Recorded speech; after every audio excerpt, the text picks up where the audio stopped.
Sorry, guys. There's technical stuff going on. It's fighting me. Okay, here we go. We've begun. Workshop number, I don't even know what number we're on, but this is year 2 of the Cleanse Guardian training. Congratulations, everyone. We've made it through 2 full years. It's 2.5, but two full years of Guardian training workshops. So those of you who joined me at the very beginning, thank you so much for believing in this process and watching the expansion. Dogs are very excited for you as well. This month's theme is cleanse. And if you guys are watching me on Twitch or if you're watching me on Instagram, I want you to know that I am also live on YouTube, and it's probably going to be your best option because I can see your comments easier and so on. I have a whole beautiful workshop for you planned.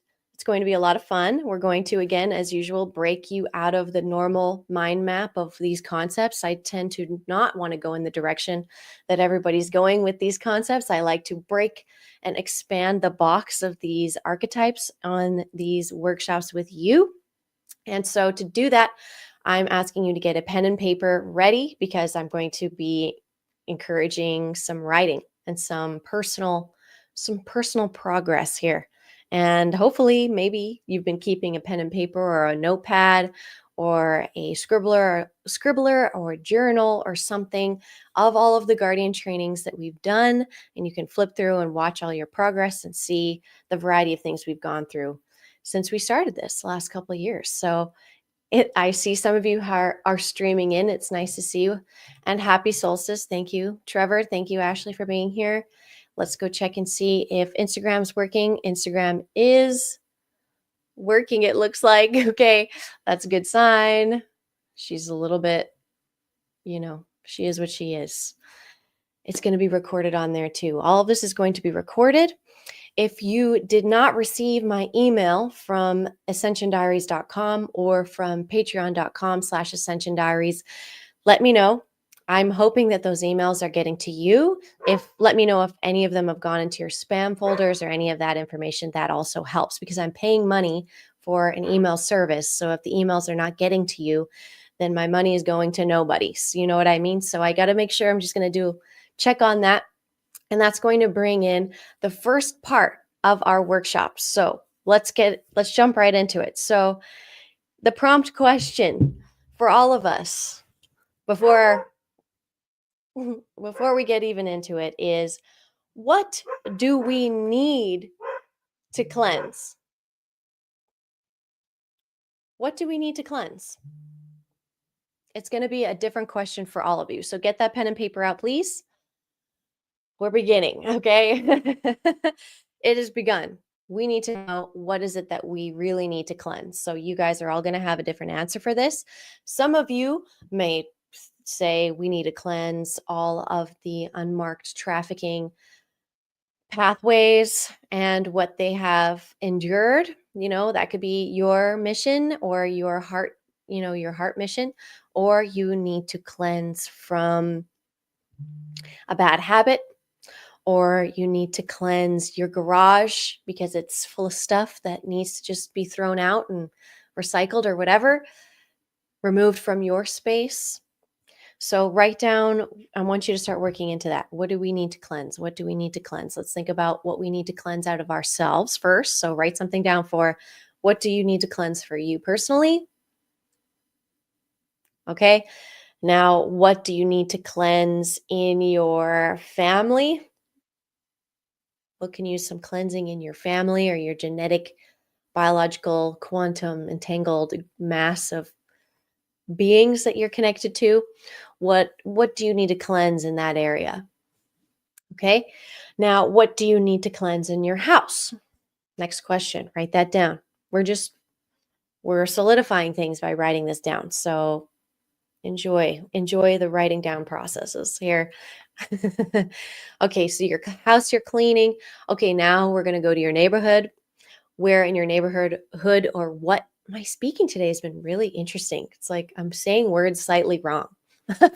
I've noticed that already in this video. So maybe I'll get a warm up and it'll work out. But what in your neighborhood do you need to cleanse?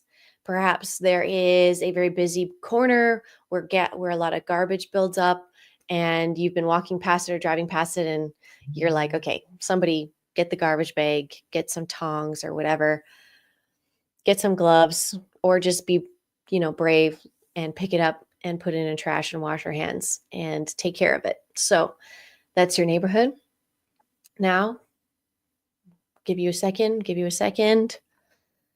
Of course, if you feel like you want to share in the comments and you think your idea is a little extra out of the box and special, allow us and our minds to expand also. Please share that in the comments during the workshops.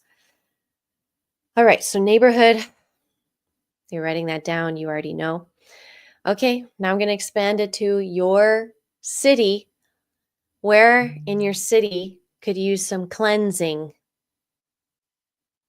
First thing that comes to mind, just do the easiest thing first, the most obvious thing first. As long as it's not dangerous or illegal for you, which you can take those risks all you want. You're an adult, and we all take those risks when we know we need to. That's the last talk we had on the last video was the IQ and discernment video. So if you want some discernment and IQ encouragement, watch my last live stream. After this, enjoy. It's long, but enjoy. A lot of you guys are going to be doing road trips to be traveling to family, so it'll be perfect time. If you're alone and you don't know who to listen, droning on and on, let it be me. And I want to hear your feedback about the discernment I want that conversation to keep going. Okay, so our city parks, I'm seeing a comment, our city parks are full of needles and weapons, and the municipality won't spend the money to clean them up. Well, let's get on that.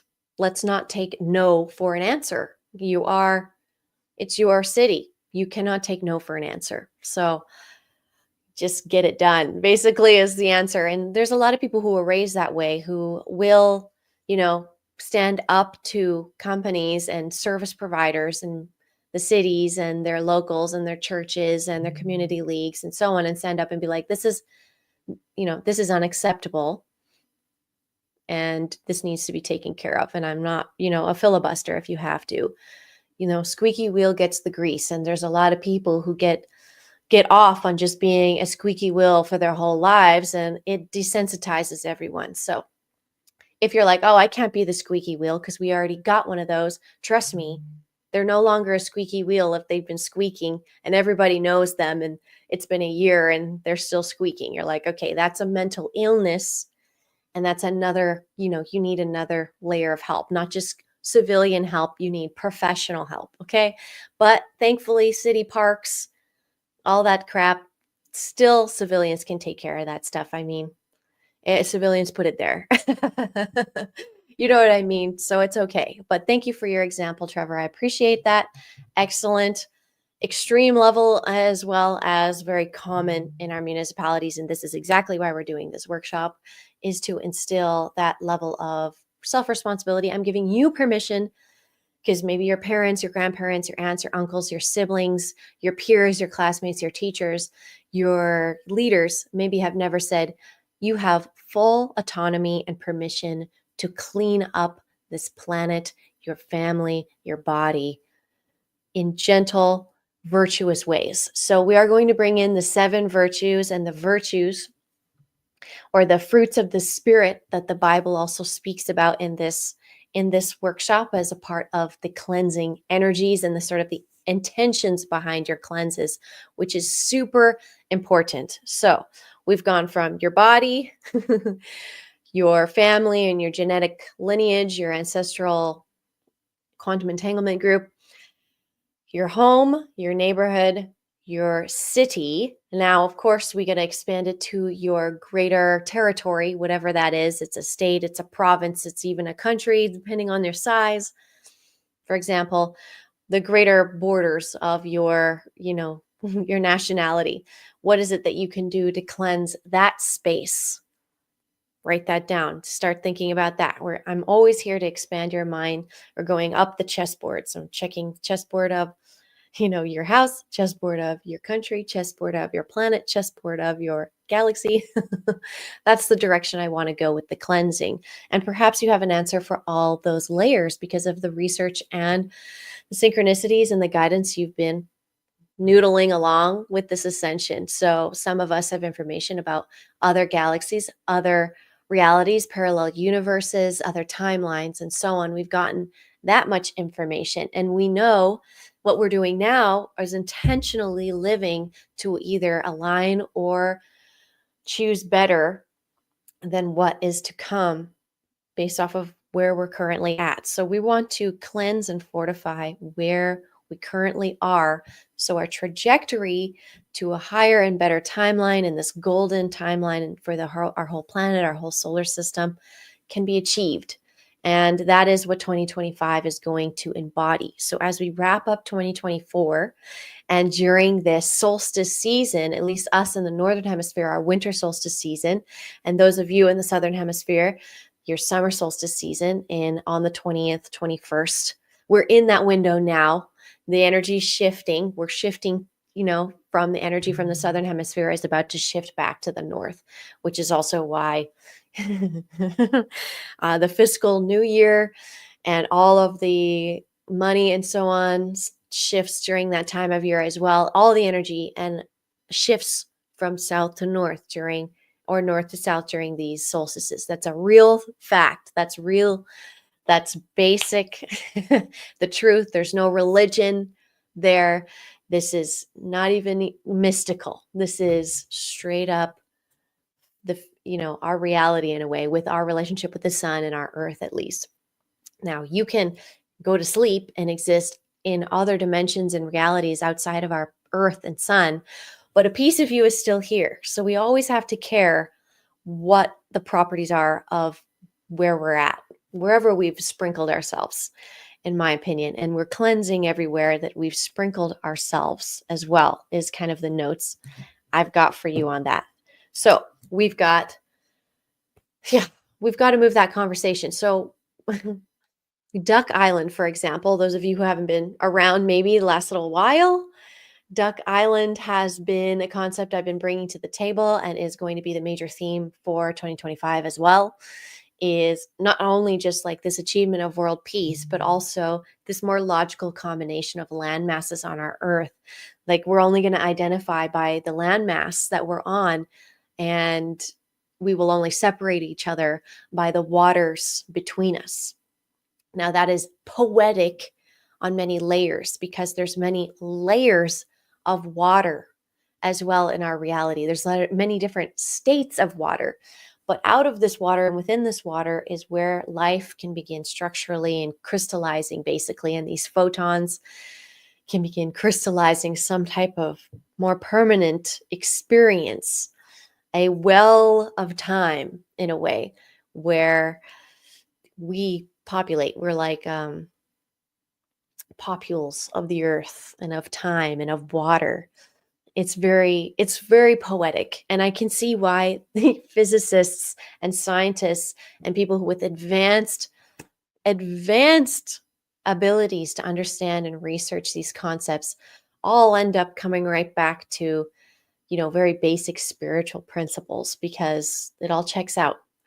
And as well as the concept that once you understand the reality that you're in and you understand how to manipulate it, you are now capable of reaching outside of the physics of that place, and you can expand beyond consciously and become even more the creator being and begin creating your own rules, which we are doing, which you can do.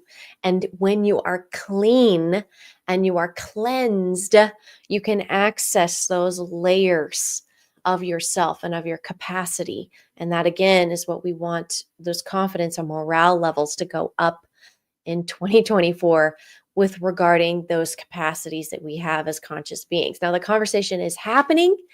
I don't know if you've been in my Telegram chat room, but it's another great place where that conversation continues 24/7, 365, the conversation of all of us and a bunch of other creators, including my husband, Jace, with Conscious Crypto Academy and Cosmic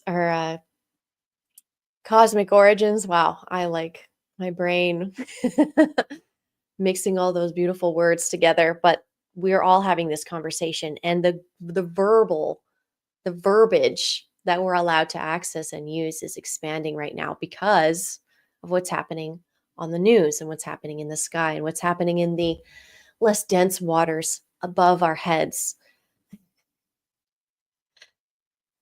All of these waters being cleaned and purified with the plasma or the plasma and sound coming out of the sun and moving through our solar system, the greater massaging forces that moves these waters.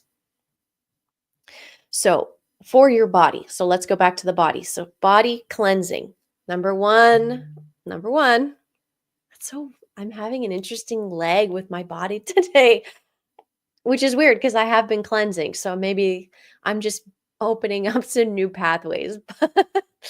I'm noticing it. I'm sorry I'm pointing it out. You probably don't care, but I'm pointing it out. Maybe you'll be like, oh, that's been me today. We women, we relate on these levels. And that's why I'm always asking you what your symptoms are, because for the most part, that's how women especially communicate, is we discuss the symptoms and we discuss what's not working for us, and we sort it out quickly amongst each other because we don't like when things aren't working out. And when most of the time when something's not working out for you and you're noticing that you're having a leg or having some type of problem, it means that you need a cleanse. So on your bodily level, the biggest advice for December, and I want you to make this a routine every December, lock it in, just like you have all these other probably very unhealthy rituals that you do and have done and were taught as children for this solstice celebration time of year, eating exorbitant amounts of sweets, which you've been doing since Halloween. Um, for example, all these things. The simplest thing you should do is warm water with lemon and ginger, cayenne, and either honey or maple syrup. All of these ingredients have to be organic, non-GMO. They have to be raw. Get the highest quality, most raw and natural thing you can, because the more you process something, the less light remains. The longer you keep something in a fridge or a freezer, the less light can maintain itself. The life force is only embodied in a plant cell wall or an animal cell wall for so long before it passes on. Just the laws of energy and thermodynamics really are applying here. So, lots of people have lots of ways to cleanse. Heavy metals is the major thing we need to get out of our system, but there's so much more, and it has to do with emotions. We have to emotionally cleanse. And for this tool to work, I need you to accept it as more of an emotional cleansing salve instead of the, cure all. It is going to cure.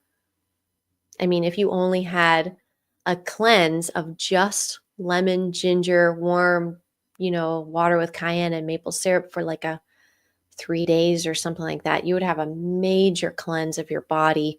You would allow your colon to clean and finally empty itself.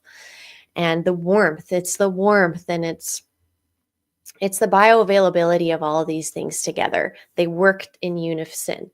And am I a nutritionist? Do I have that background? No. But what was a major part of my waking up was my family member getting colon cancer, and then all of us having to wake up to basically fight whatever that actually is, which we learned was mostly the system hypnotizing people into thinking they're sick. And if you mentally agree, you begin to manifest your own sickness.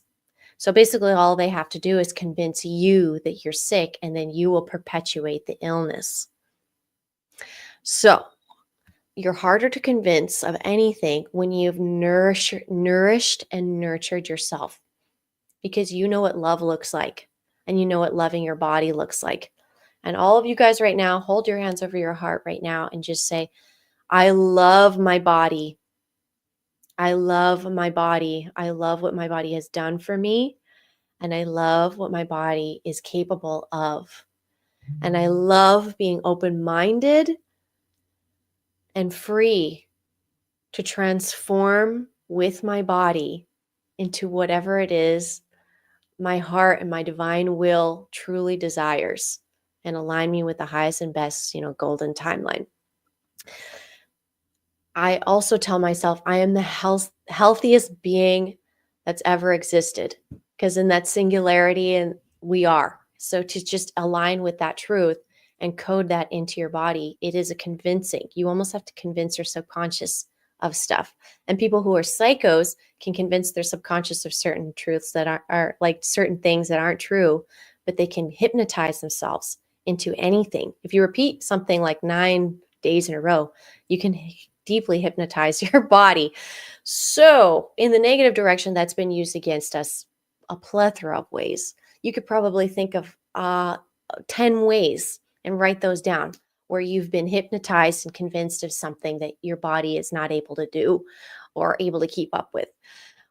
We're going to nourish and love our bodies with warm lemon, ginger, cayenne, maple syrup water in order to basically create that auric, that armor of God. It's like the armor of God drink, basically, is. And then turmeric milk is another great one to have before bed, which can be your armor of God while you're sleeping. And turmeric milk, if you don't know, because you guys, I know people don't look stuff up. I'm a looker-upper. I hear things, I write things down, I look them up. I know not everyone's like that. They hear it. If you don't fully explain it, they don't look it up again. I've learned that as a teacher. So I try and summarize all these concepts real quick, like I'm going to do right now with turmeric milk. So you can either warm up water or warm up milk, but you need it warm. And depending on how good you are with milk, I would also recommend you get raw milk from a local source. I know that they've been fear mongering raw milk lately. Pretty much every vegetable, fruit thing that they're fear mongering, I've been getting that feeling that that's almost the key to what you need to be healthy in that moment, based off of what's going on and what's happening in the that's happening across the upper waters. When there's streaks in the upper waters, well, Hopi called them the spider webs. It just feels like that sometimes. It's like, and this is the thing that can help you through that. Because I'm often craving that food during those times when they tell us there's some sort of one random tiny shipment with a little bit of that was unclean vegetables. Like clean your stuff, cleanse. Okay. A lot of people get machinery to even create clean water to medically clean their fruits and vegetables now and soak them in that water. Kangen is one of those options, a machine that you can get, that people specifically get. It's medical grade water, basically, where you can surgically, I don't know a lot about it yet. I know enough about it, but I'm not a saleswoman for it yet. I don't know. We'll see. But all of these systems that have been made to medically, make medically clean water, they're being sold to civilians now. Big price tags, but a lot of this machinery is expensive. It's like having a CT scanner in your house and stuff like that. Sometimes those medical grade equipments, they have that extra level of price tag, and that's also what DOGE is going to be dealing with as well. Those extra chunks onto every item, that unnecessary amount of money that was placed on to try and keep budgets always expanding. So anyways, I'm getting off topic. Turmeric milk. Sorry. Turmeric milk. Trump calls that a weave. I think that's hilarious. What do you call it in your language and culture? I'm sure there's a name for it in like most languages. Tell me what that term is in Japanese. I want to know. Turmeric milk. You warm up the milk. Obviously, don't burn it. Raw milk is best. But in this case, if you're heating up milk, you're going to be killing the stuff in the milk as well. So it's kind of an interesting playground there. But anyways, you either heat up water, heat up milk, but you can heat up the water and put it in some milk, half and half it, whatever. The milk is necessary because of the fat content, basically. And you may want to put some ghee in it as well to increase the fat content. But the turmeric, which is that yellow substance, is going to stain everything. Turmeric is one of the It's like beets. It's very, very effective at staining and dyeing things. Turmeric's awesome, but it's very effective, and you can see it's how it behaves, and it sticks. It sticks. And you have black pepper with that, a little bit of cayenne, even I do. Black pepper, turmeric, those two things work as a team. The pepper and the turmeric work as a team, and they connect to the fat, and they start pulling out heavy metals and stuff from your body as well. So that's really exciting. One of my favorite drinks. It gave me, if you have brain fog, that's like drink number one for brain fog. It clears you right up. Turmeric milk. One of God's greatest gifts, just like warm lemon ginger water in the morning. Excellent. So that's the body. Now, here's the 7 virtues. So before we get into the other cleansing, let's review the 7 virtues and how we want to approach this a little better. So 7 virtues wasn't a thing in the Bible, apparently. The Bible refers to things as the fruits of the Spirit, is what I looked up and what I was being told. So let's start there. The fruits of the Spirit, in the Bible talk about love. So we want to cleanse with love. We want to cleanse with joy. We want to cleanse with peace. We want to cleanse with patience. That was the biggest one. We want to cleanse with kindness. We want to cleanse with generosity. We want to cleanse with faithfulness. We want to cleanse with gentleness, another major one. And we want to cleanse with self-control. So the 7 virtues were introduced as the 7 deadly sins is like oppositional, or like the more benevolent message of what the 7 deadly sins was trying to translate to people.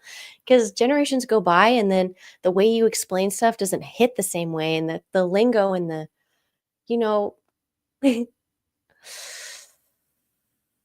how we're going to be explaining things this generation is going to be very interesting compared to how they explain things in the church back in 590 CE, which is when they kind of brought in the 7 virtues. It was Pope Gregory the First. And I don't know if you remember this, but I was saying I'm connected with the popes. I'm trying to figure out what exactly and why. And I have a live stream on Friday. We're going to go much into that because we have to talk about the Vatican and what they're going to do with these 5 portals on Christmas Eve. Okay, so we're going to get into that on Friday. So get that all ready. Go set reminder that live stream is already ready to go on my YouTube. I'll see you on Friday for that. So Pope Gregory the First in 590 CE shared the 7 virtues kind of structure with people. And this is my favorite thing. This is the thing that channels into my mind. Like, this is the list. If you want a list, this is a list. This is the good list. And I'm like, okay, great. Me and Gregory are just like old Greg. I don't know. We'll figure out. I got to look up Gregory, Pope Gregory the First. Okay, so 7 virtues. First one, chastity. Chastity is about morally wholesome body sharing and sexuality sharing, which could be even with your art and your expressive dancing and all that, right? Your clothes. So in chastity, it means you're having a morally wholesome engagement. So when you're cleansing and you want to cleanse yourself of lower vibrational, unserving, like slough off the old. It's 2025. Let's slough off the last 25 years. Why not? I was there for that. Let's just slough off the last 25 years. When the millennium started in 2000, all those kids that were born from year 2000 onward, that's a whole different group of people. And we need to cleanse to keep up with them and what they're going to do. So we have we have lots to go. So chastity is a way to keep yourself clean on all the layers, your personal self. And it's not about, again, it's not about withholding your sexual energy. Not at all. It's about wholesome, moral sexual energy. I know you guys know how to be wholesome and moral. Most of you are angelics, and the rest of you are, basically becoming more and more angelic because that's what you want. So like, we're in the angelic realm. This is angelic realm discussions. This is an angelic realm discussion. The guardian training, these are guardian angels. We are guardians of life. And life for us is sexual. We are sexually reproducing beings. So you can imagine all the way through the church, they've been kind of, I'd say, trying to figure that out and trying to figure out how to discuss that with collective and how to work through and describe and display morally wholesome sexuality. But I would say, I know this may be out there, but if it's not, if you're, if you're engaging sexually with something you would be ashamed of telling, anybody in your family about, first of all, but would be unable to translate to a preteen or even a child, like a student, like as a health teacher, because there's, sexual education has to start. I know this has been a major argument, but at least from home, your sexual education has to start right at the beginning, because autonomy, and you, especially your body and who you're sharing your body with, that has to be a discussion right up at the beginning. Like, it has to be displayed that that's important when you're holding the child and protecting them from people. And then they need to also embody that, so they are also careful with others as well. So body autonomy, private parts is the way that people talk about it. For example, keeping your private parts sacred and clean and under full jurisdiction of you and your choices, that's a morally wholesome place with your sexuality. So if you don't feel like you've been aligning with morally wholesome sexuality, and this also includes what you're watching on the internet and what sexual energy you're engaging with, outside of you, like, pretty much sexual energy should only be a conversation between you and God. And that is like the pure morally wholesome place. And then nuns and priests and monks kind of take that to another extreme, and they don't share or exchange sexual energy or their bodies with other people. They just save that energy with their conversation with God and their higher self, and with their spiritual service, and their own personal ascension. So that's number one, is chastity. Number two is temperance. Second virtue is temperance, which is about moderation and discipline in order to achieve your goals. So basically, it is also kind of about your IQ level. So are you able to bide your resources and your time to achieve your goal? And that might mean, certain sacrificing certain activities, because those would distract from what you're working on, right? So if you can moderately engage what you're trying to do, and you have discipline over that process, and you don't let yourself overwork yourself, basically to the point where you get injured, which a lot of people do, or underwork yourself to the point where you get injured. So that's, your body will tell you, again, personally, if you're not having temperance in your life. First, with chastity, your body will feel sick and unwell sexually, and you're going to have to work that out, because that's a part of the cleanse. That's a planetary cleanse. Our sexuality on a planetary level is being corrected. So don't take it personally. Don't take any of this, your processes, personally. You can really not only can you expand it to the quantum entangled web of your family and genetic line that's literally all around you, making choices with the 7 virtues maybe in mind or not in mind, but then all the collective consciousness of the other bundles of electromagnetic energy running around, having thoughts and feelings. So yeah, your body your body is going to tell you all of this stuff. Your body's going to tell you when you've done too much, because it'll break itself and force you to stop. And your body will tell you you've not done enough, because pain will become, the pain will become unbearable, and you're going to have to start moving and shifting the energy around in your body, because you're just basically statically overrun, basically. And an easy way to deal with that would be a bath, because that'll help shift that energy really quick. And then that's kind of how you get yourself going. Again, you cleanse the energy off you, reset your body, scrub yourself down. Basically, I just bought this we're at the grocery store, basically, but the brand is called Eco Tools. It's called a foot brush and pumice. It's for your feet. It's biodegradable. It's great stuff. I used it. Would recommend today. Basically, this brush and this bristle, you can brush your whole epidermis with it. Brush yourself like you have fur. Do a nice broad strokes. Allow your lymph, brush downward. Allow your lymph and brush it down. Everything cleanses out of the bottoms of your feet or through your breath for the most part. And, other evacuatory regular things we do, but a lot of it actually comes out of our feet and our mouth, which we don't talk about.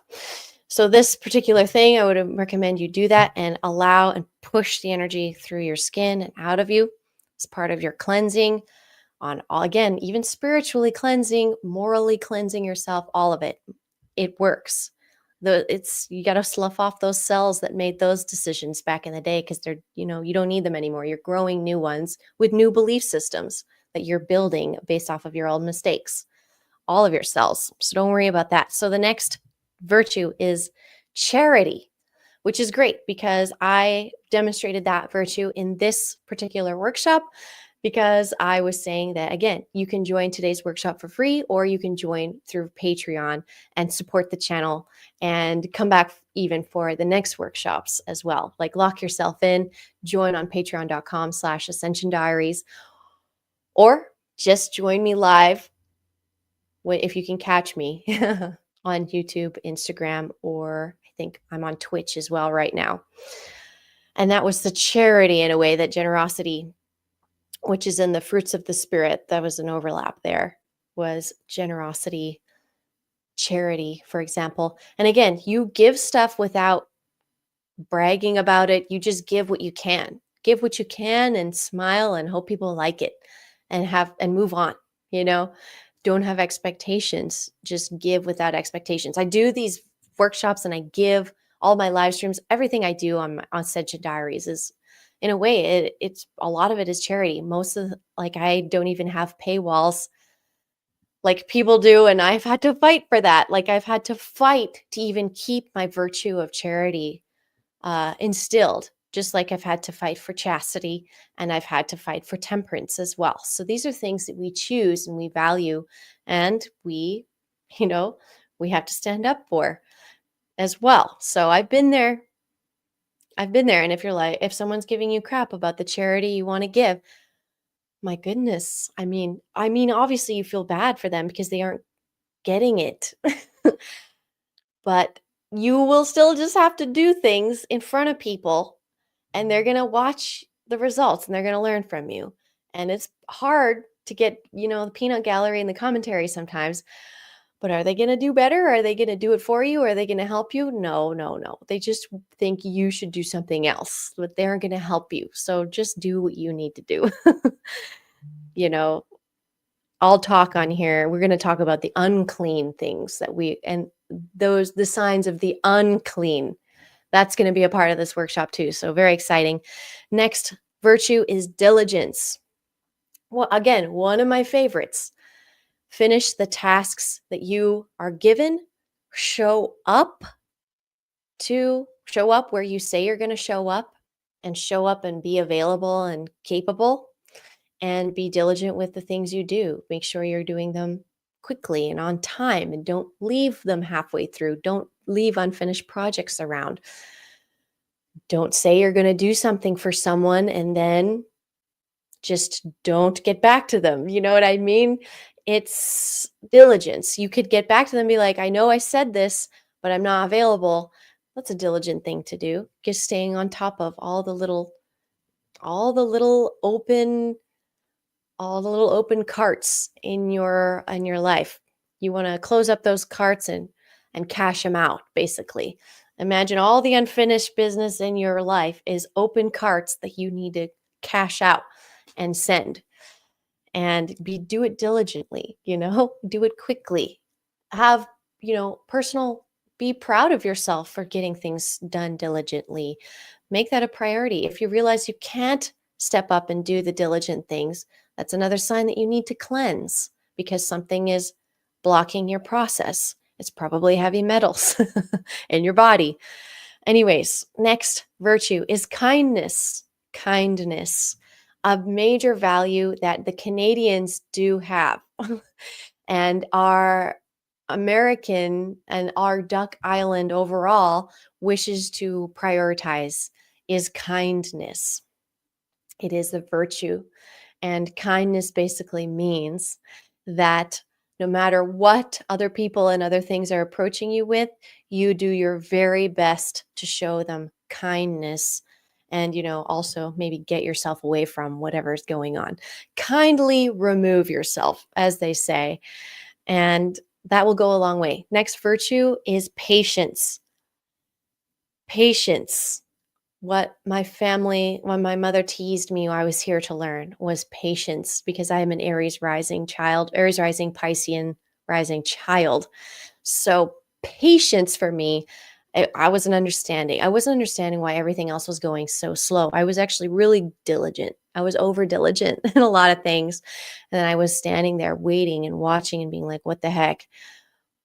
Why hasn't this moved along yet? What is the holdup? And it was like, you're at the tip of that spear, but you're waiting for the base of the spear to pass through that whole portal that you opened. And it's taking a minute. So if you're realizing that you are rushing as well, you'll break things, you'll forget things. Don't rush. Zen life is a patient, unrushed life. If there isn't enough time while you're going at your pace to do the thing, then it's not meant to be. You're not going to do that thing. Everything you need to do will either be thrust upon you and you can't ignore attending to it with the extreme speed and intensity that it's at, or it's going to be called upon you and you're going to approach it and attempt it with whatever virtues you've got. So patience. Zen. If you've never engaged patience in Zen, I would recommend that you engage psilocybin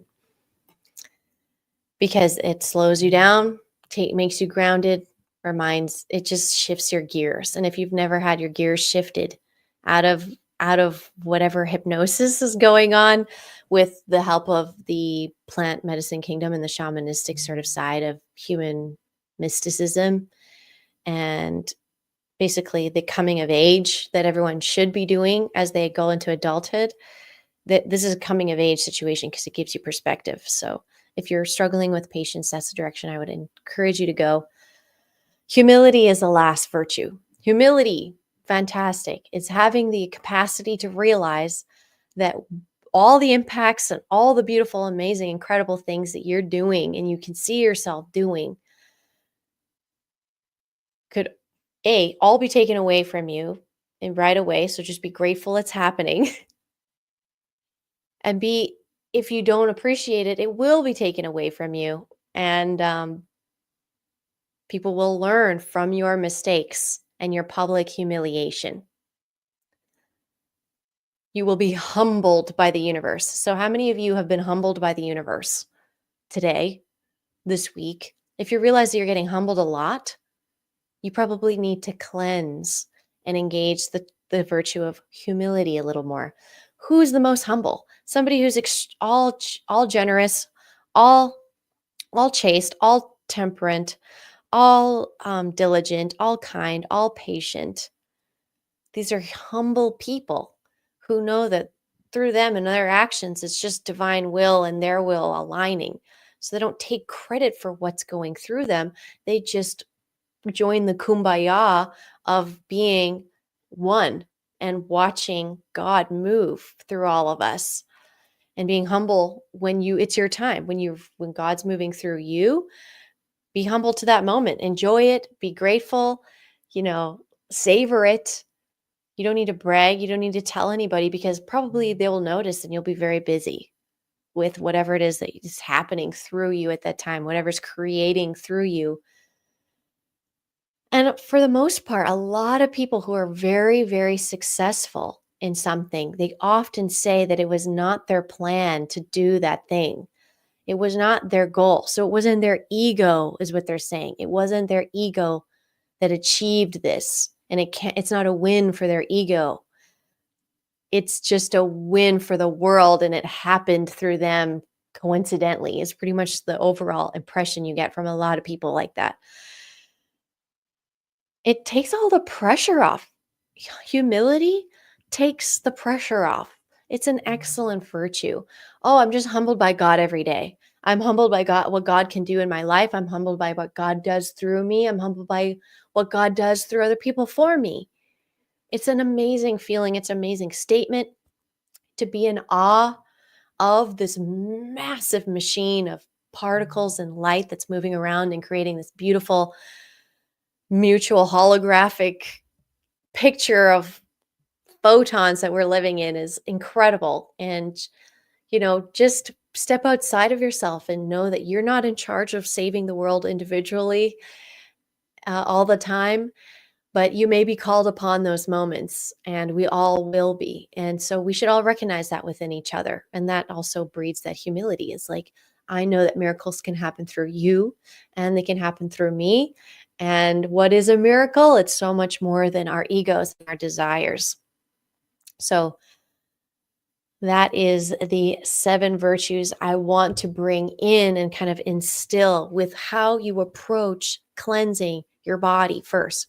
And now I know women, especially, I was raised by one who did this, but women especially, but men do this too, are having a hard time even engaging their body because we have seen the bodies of other women that are being celebrated as, being top tier woman. That's the ideal woman.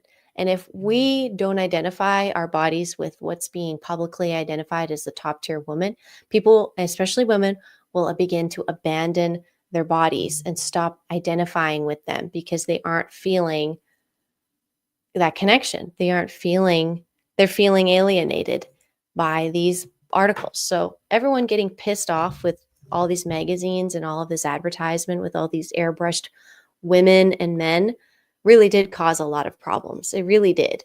It was just so prevalent and so in our face that some people were just willingly just denying it because it's like, oh, that's just get over it. That's just a model. And it's like, it really was a psyop. It really was meant to separate you from your divinity and the temple of your body. It was. You can put that down. It really was meant to F with your mind and your love for yourself and your body. And just accept that.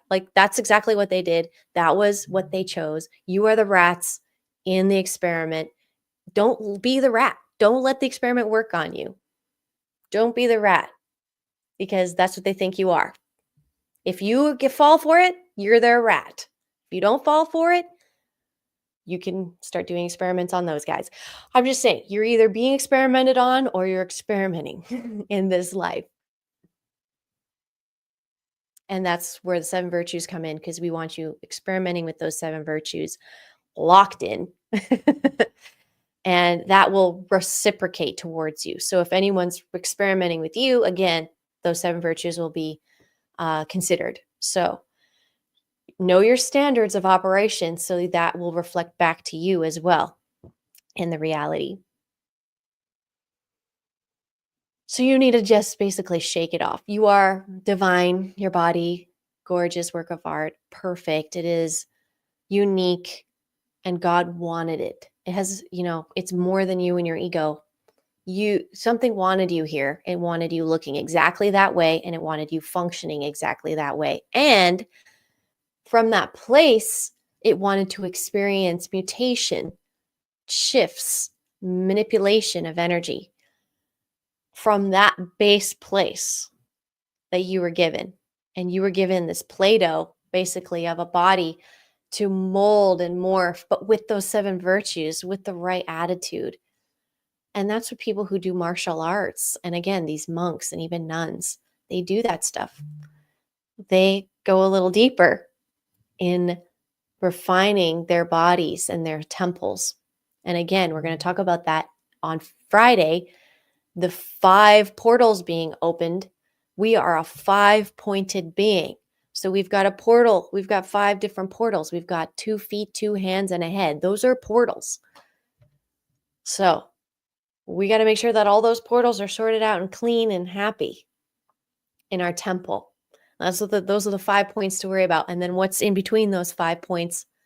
It just It varies slightly between all of us, but all of us, if you just squint your eyes, we're all just a star, a 5-pointed star shape. So that's fine. Squint your eyes, we're all the same shape, we're all the same thing.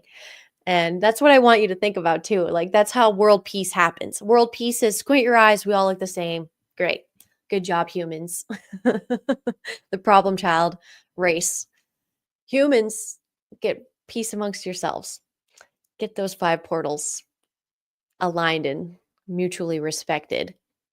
And your face and your flesh and your organs and your blood and your cerebral spinal fluid, like, clean it up, refine it, make it gorgeous, make it perfect, make it everything, like, go above and beyond. Make it a love letter to God, how you treat your body, how you take what you were given and honor it and worship it and love it.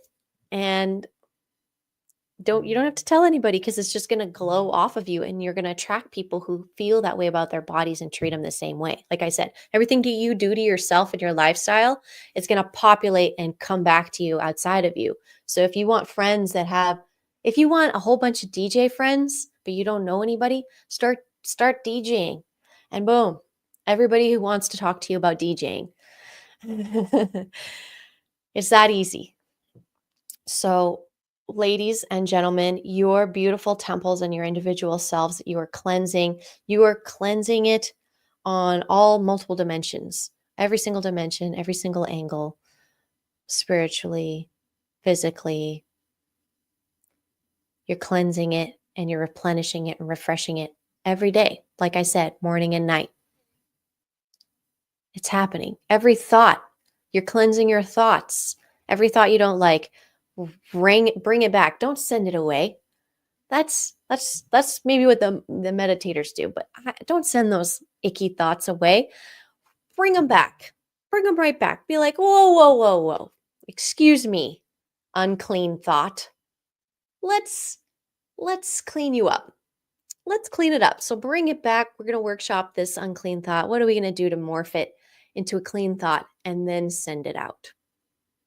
Send it back on its way. Don't let any unclean things even come through or around you. That's what I don't even let garbage build up anywhere in my neighborhood. I'm always out there cleaning it up.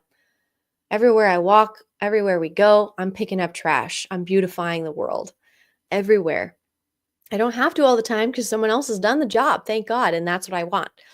Soon, I'm not going to ever see a piece of trash again. And that's what I'm working on. Like, that's the goal. I have to physically do that to get that back from the universe.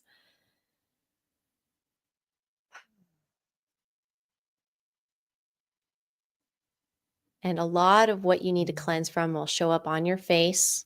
That's the easiest way. The derm on your face will show what it is that you ate just then that didn't work with you, what it is you ate yesterday that didn't work with you. It's only a 24-hour thing. It really doesn't take long. All of your reactions. If your colon isn't like totally backed up, then get a what do they call those? You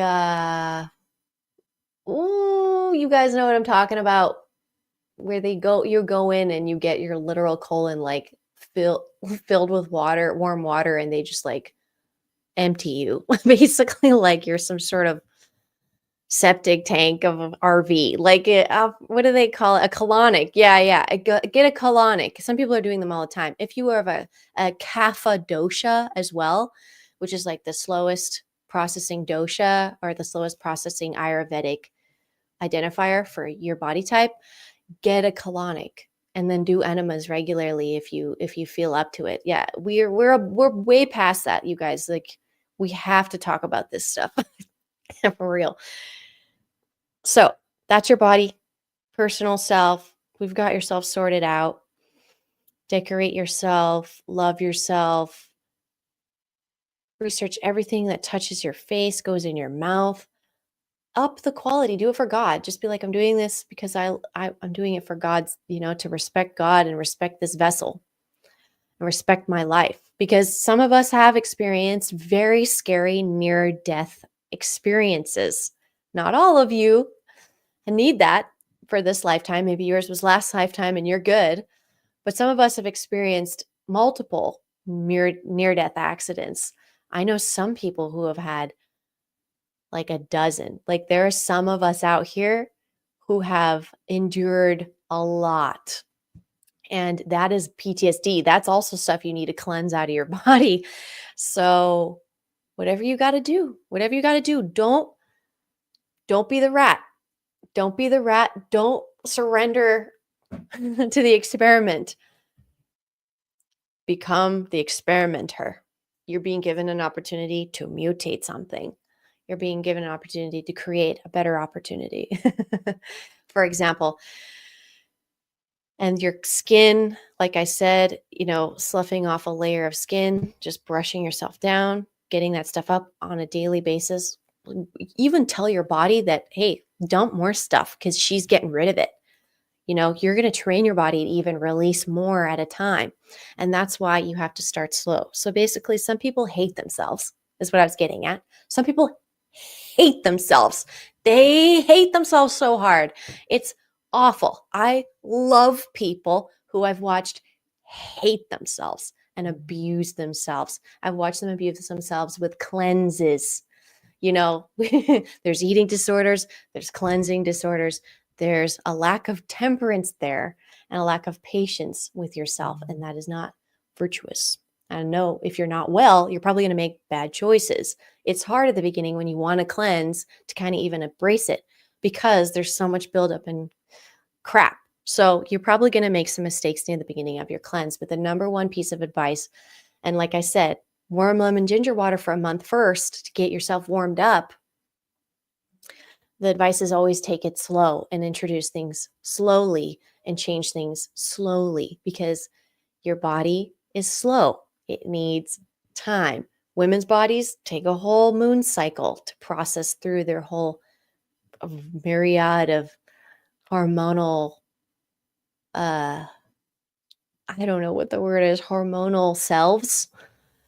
Like we're a different woman every day because of the hormonal shifts that happen, and they level off kind of for a week at a time, but not really. Um, and so if you're struggling, especially with your hormones, is another sign that you really do need to cleanse because all of your nerves and all of the receptors and stuff are flooded and they aren't getting proper signals. So you got to cleanse it all out. Don't overcomplicate it. Be gentle. Take it easy. So to love your body is to cleanse gently and respectfully. You can correct all of mistakes you've made starting today, but do it gently on yourself. And if you start something and go extreme, you probably won't even keep that up. And it'll probably hurt you. If you cleanse too hard, you can deplete yourself. And you can also, cause the body to start freaking out and be like, am I dying? Like, what are you doing to me? It's so many new extreme things. It'll start clamming up. It won't release. That's why we need the warm water. So the body will let go. All of us are going to let go. Okay. And finally, what we've been doing for the personal body is we are seeing a holistic chiropractor. And again, cerebral spinal fluid flow needs to be on board, and the subluxations that happen between the spine that could happen as soon as you're popped out of the birth canal, which I've been talking to her a lot. She's been teaching me a lot, or at least maybe updating me on a lot in the medical field of this, but she's doing adjustments on babies that are just getting born because of the adjustments in the upper neck and stuff can cause them not even to latch. There's a bone under here in our, like right under our tongue that can get out of place even when you're born and they won't latch properly. Like she was telling me all this. She just had a grandchild born. She adjusted them just a little bit. I asked, I was like, what was the adjustment they needed? Clearly you took their whole spine and figured them out as soon as you got your hands on them, basically like, tell me what you did. Just a little. And she said with babies, it's just a little bit of pressure, right? Because it's so easy just to move a little bit like, oh, sorry, that little bit's supposed to be a little bit over here. She knows. And it's working for me. On my spine, she x-rayed me and I was like, here we go. She's going to see. And my spine personally is a little, it's not straight. It's not a straight spine, but she's going to help me. She's going to do my corrective care and help me. We're going like every other day. It's expensive, but whatever. Like God's making it happen for us right now. So we're spending it on our health, because if we don't have our spines working, we're just going to age and we're going to have pain and we're going to have problems. And I don't want that. I don't want that for anybody. I want all of our spines to get good health and care. And find yourself a holistic chiropractor. And if you're just Googling Google Maps holistic chiropractor, and just start even just clicking all the links and checking them out, reading reviews, just even telling Google that that's something you want, will continue making that possible. And people will just wake up and be like, I want to become a holistic chiropractor today. Ding, that's my job, because the collective is demanding it. And so we just like activate to do what the collective needs on whatever skills that are dormant in our DNA, basically. We have lots of skills dormant in our DNA. It's just what the environment demands of us to engage with is how we sort that out, basically, how we sort out our time and our many, many, many superpowers. So please get yourself figured out. And if you have any weird feelings in your body about like, maybe I have cancer, I'm just going to go there. Maybe I have cancer. Maybe I have a tumor. Go get a thermography, I think they call it, session, where they're going to take your picture. You're probably not going to wear clothes, but it's better than having cancer. They're going to take your picture with this camera that's thermosensitive and literally be able to see hot spots in your body before they say you can even find it in your blood that there's a problem, or under other ways to see markers of these mutating cell masses. Anaerobic mutating cell masses is what cancer is.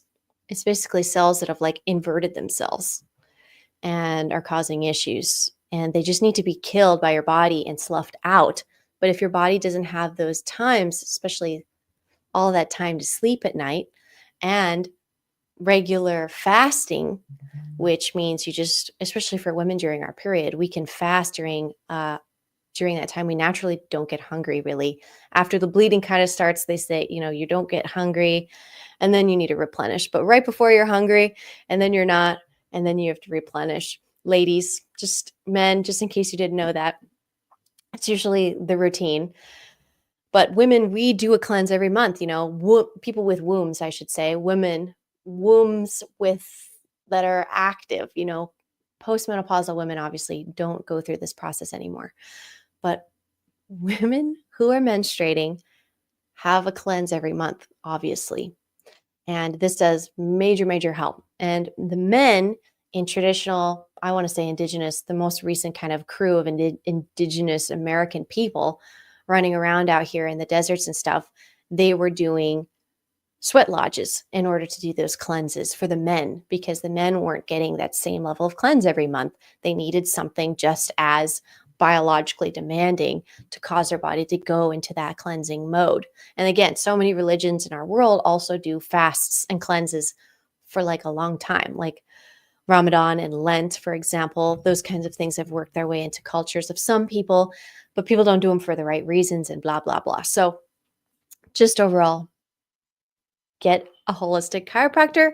And if you have any weird lumps and bumps and you're not sure, get a thermography session and just get the A-OK that you're, there's no hot spots, or, hey, there is a hot spot. And now you have to start fasting and taking basically whole foods in, like raw photons in, and fasting so your body can quickly cut the growth of that thing and reset itself and start growing healthy cells again. And a lot of people don't know that's how you deal with it. But Russia is now saying that they're going to give every citizen a cancer vaccine. So I think the discussion about cancer and everything, the big C, is open now. They just cracked open that Pandora's box, I think, completely now. And it's like, oh, they just solved the problem in a way. And so we can talk about it. Yeah, I'm so grateful for my chiropractor right now, because I needed help. And I'm going to keep getting help for the next couple of months as a way to, again, invest in my own personal growth and cleansing in my temple and prolonging and crystallizing what I've been given by God. And I'm grateful for that. And I just want to pass that value on, because I care about that, and I want to hang out with people and be amongst guardians and a collective that also values that very much. Health is the wealth that we're looking for. Agreed. And rich people will tell you all up and down, what do they spend when people, especially when people get money, what do they spend most of their time doing? Health stuff. In my opinion, they just go way more into health and wellness and taking care of themselves because they can afford it now. Now, obviously, we want to make this an affordable experience. Digging a hole and making a sweat an EP kind of situation is not expensive. We didn't have money back then and we were able to do these things. There's a lot of stuff that people put price tags on, like lemons, that we really don't need to charge for because lemons, especially, very easy to grow. And water is another one. What's another thing? Ginger, I'm pretty sure probably could grow. We could probably grow way more than we ever need on this planet of all the foods, basically. So, we're whittling that down as well. We're cleansing what no longer needs to have a price tag on it from our society and from our troubles as well, which is great. So I'm going to back it up and just quickly check on you guys and see how things are going with the workshop attendees who are here live. Again, if you want to join me live, hit the notification bell on my YouTube, on my Instagram. That might work. But best case scenario, just join my Patreon or join my mailing list. AscensionDiaries.com has the mailing list at the bottom of the page, the home page. Patreon.com, join. You can join for free. You can pay, whatever. You can join my Telegram. That's another great way to get a hold of us. Just stay in the loop. Just stay in the loop. Join the lives. We all want to talk to each other. We want to talk to people who understand what we're talking about. So the more of us we can meet and bring in and chit chat with, the better. Like, it's just creating a really great energy. It's going to keep all of us very healthy, by the way.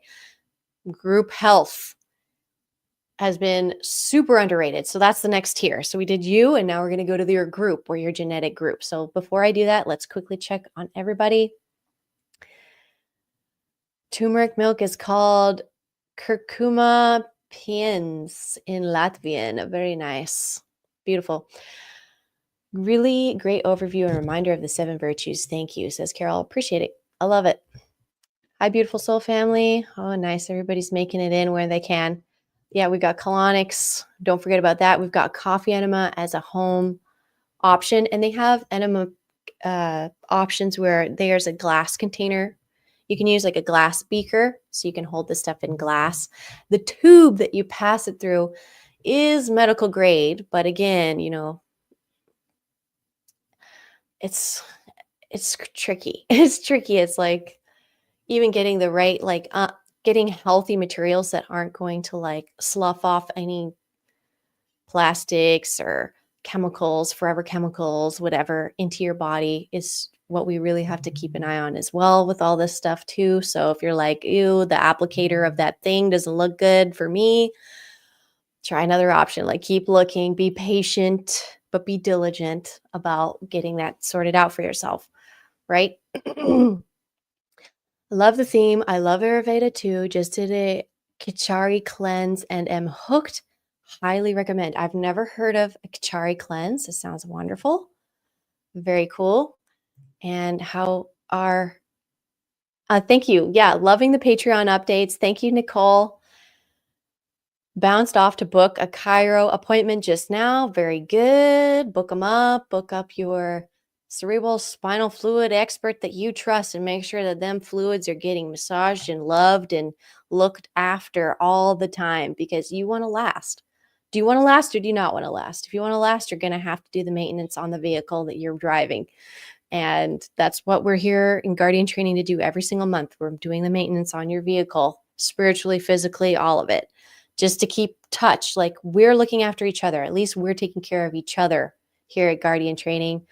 And we're looking after ourselves. We're giving ourselves a minute. The rest of the time we don't spend together, you're probably helping a whole bunch of other people and doing a whole bunch of stuff for others. So this is our time to do that self-care together and relate, keep our morale up, make sure that we're doing our diligence to stay a healthy group of angels. .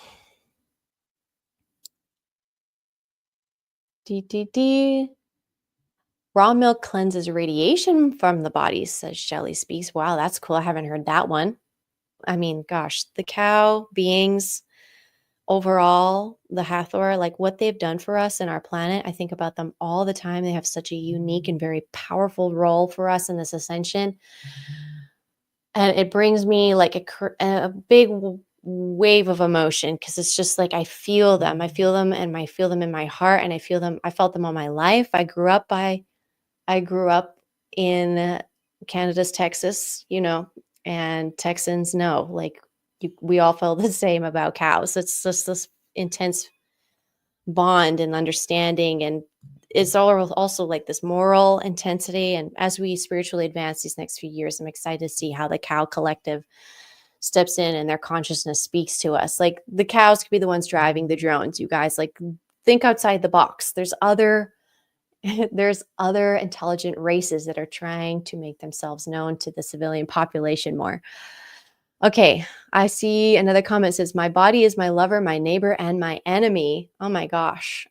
Is that a saying? Interesting how it can be your enemy. I would say it's more like your indicator of enemies, in my opinion. It indicates enemy for you. Steph says, I've noticed you've gone from saying warm water to hot water. I encourage you to research the importance of room temperature and cold. Ah, yes, room temperature and cold. Oh, you're right. The temperature I've been saying has been on purpose. And hot and warm, room temperature and cold, they all have different effects on the body and how they regulate and deal with the lipids and the fats. But for the most part, I want to go warm and, hot to warm to help break down everything that needs to break down, get you even sweating a little bit. It's a good little start. But yeah, Medical Medium has lots of extra advice on that stuff. Here we go. Great. So let's move on. So we did our personal cleanse. Oh yeah, if you guys haven't seen South Park episode 1, just episode 1 is all you need to see. Is happening right now. They made that a long time ago. South Park episode 1 actually brings up the cows and the aliens and contact and all of it. It's beautiful. So great episode. Thank you, Jace, for mentioning that. Perfect. Castor oil packs are also amazing to cleanse and heal the body. Great advice. Great advice, Ashley. Very cool. I was using castor oil on my belly button as well to help clean that out. Castor oil packs more effective, especially if you're having an area that needs extra help.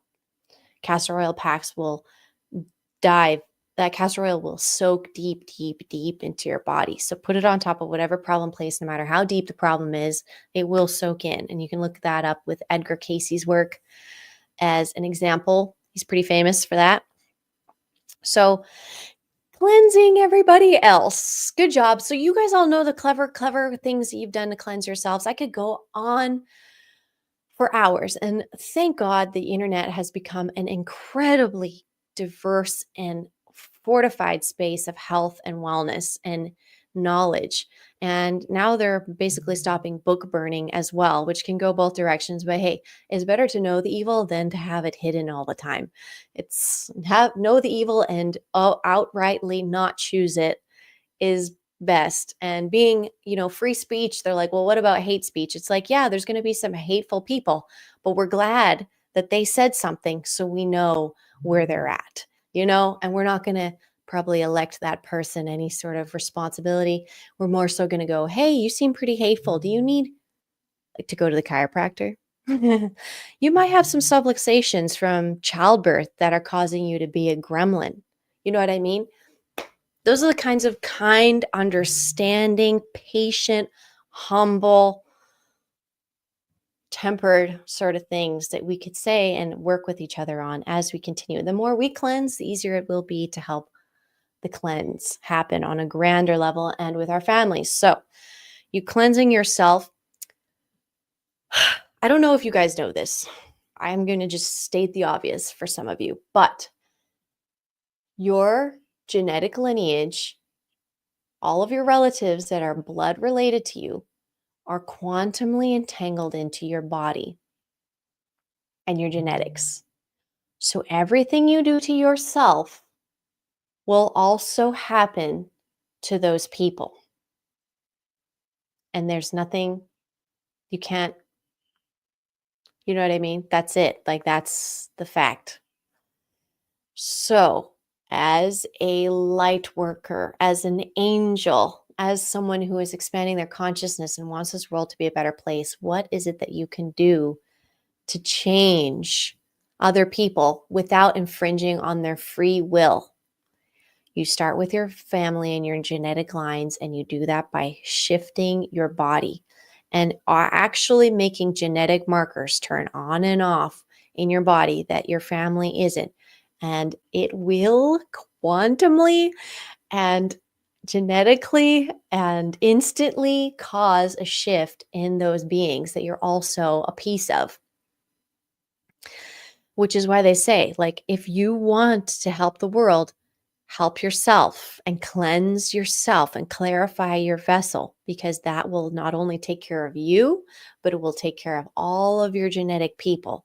And that is where you have free will to act and be. You have free will with your genetic information, despite being attached to a whole bunch of other people, to do whatever you really want with your body, right?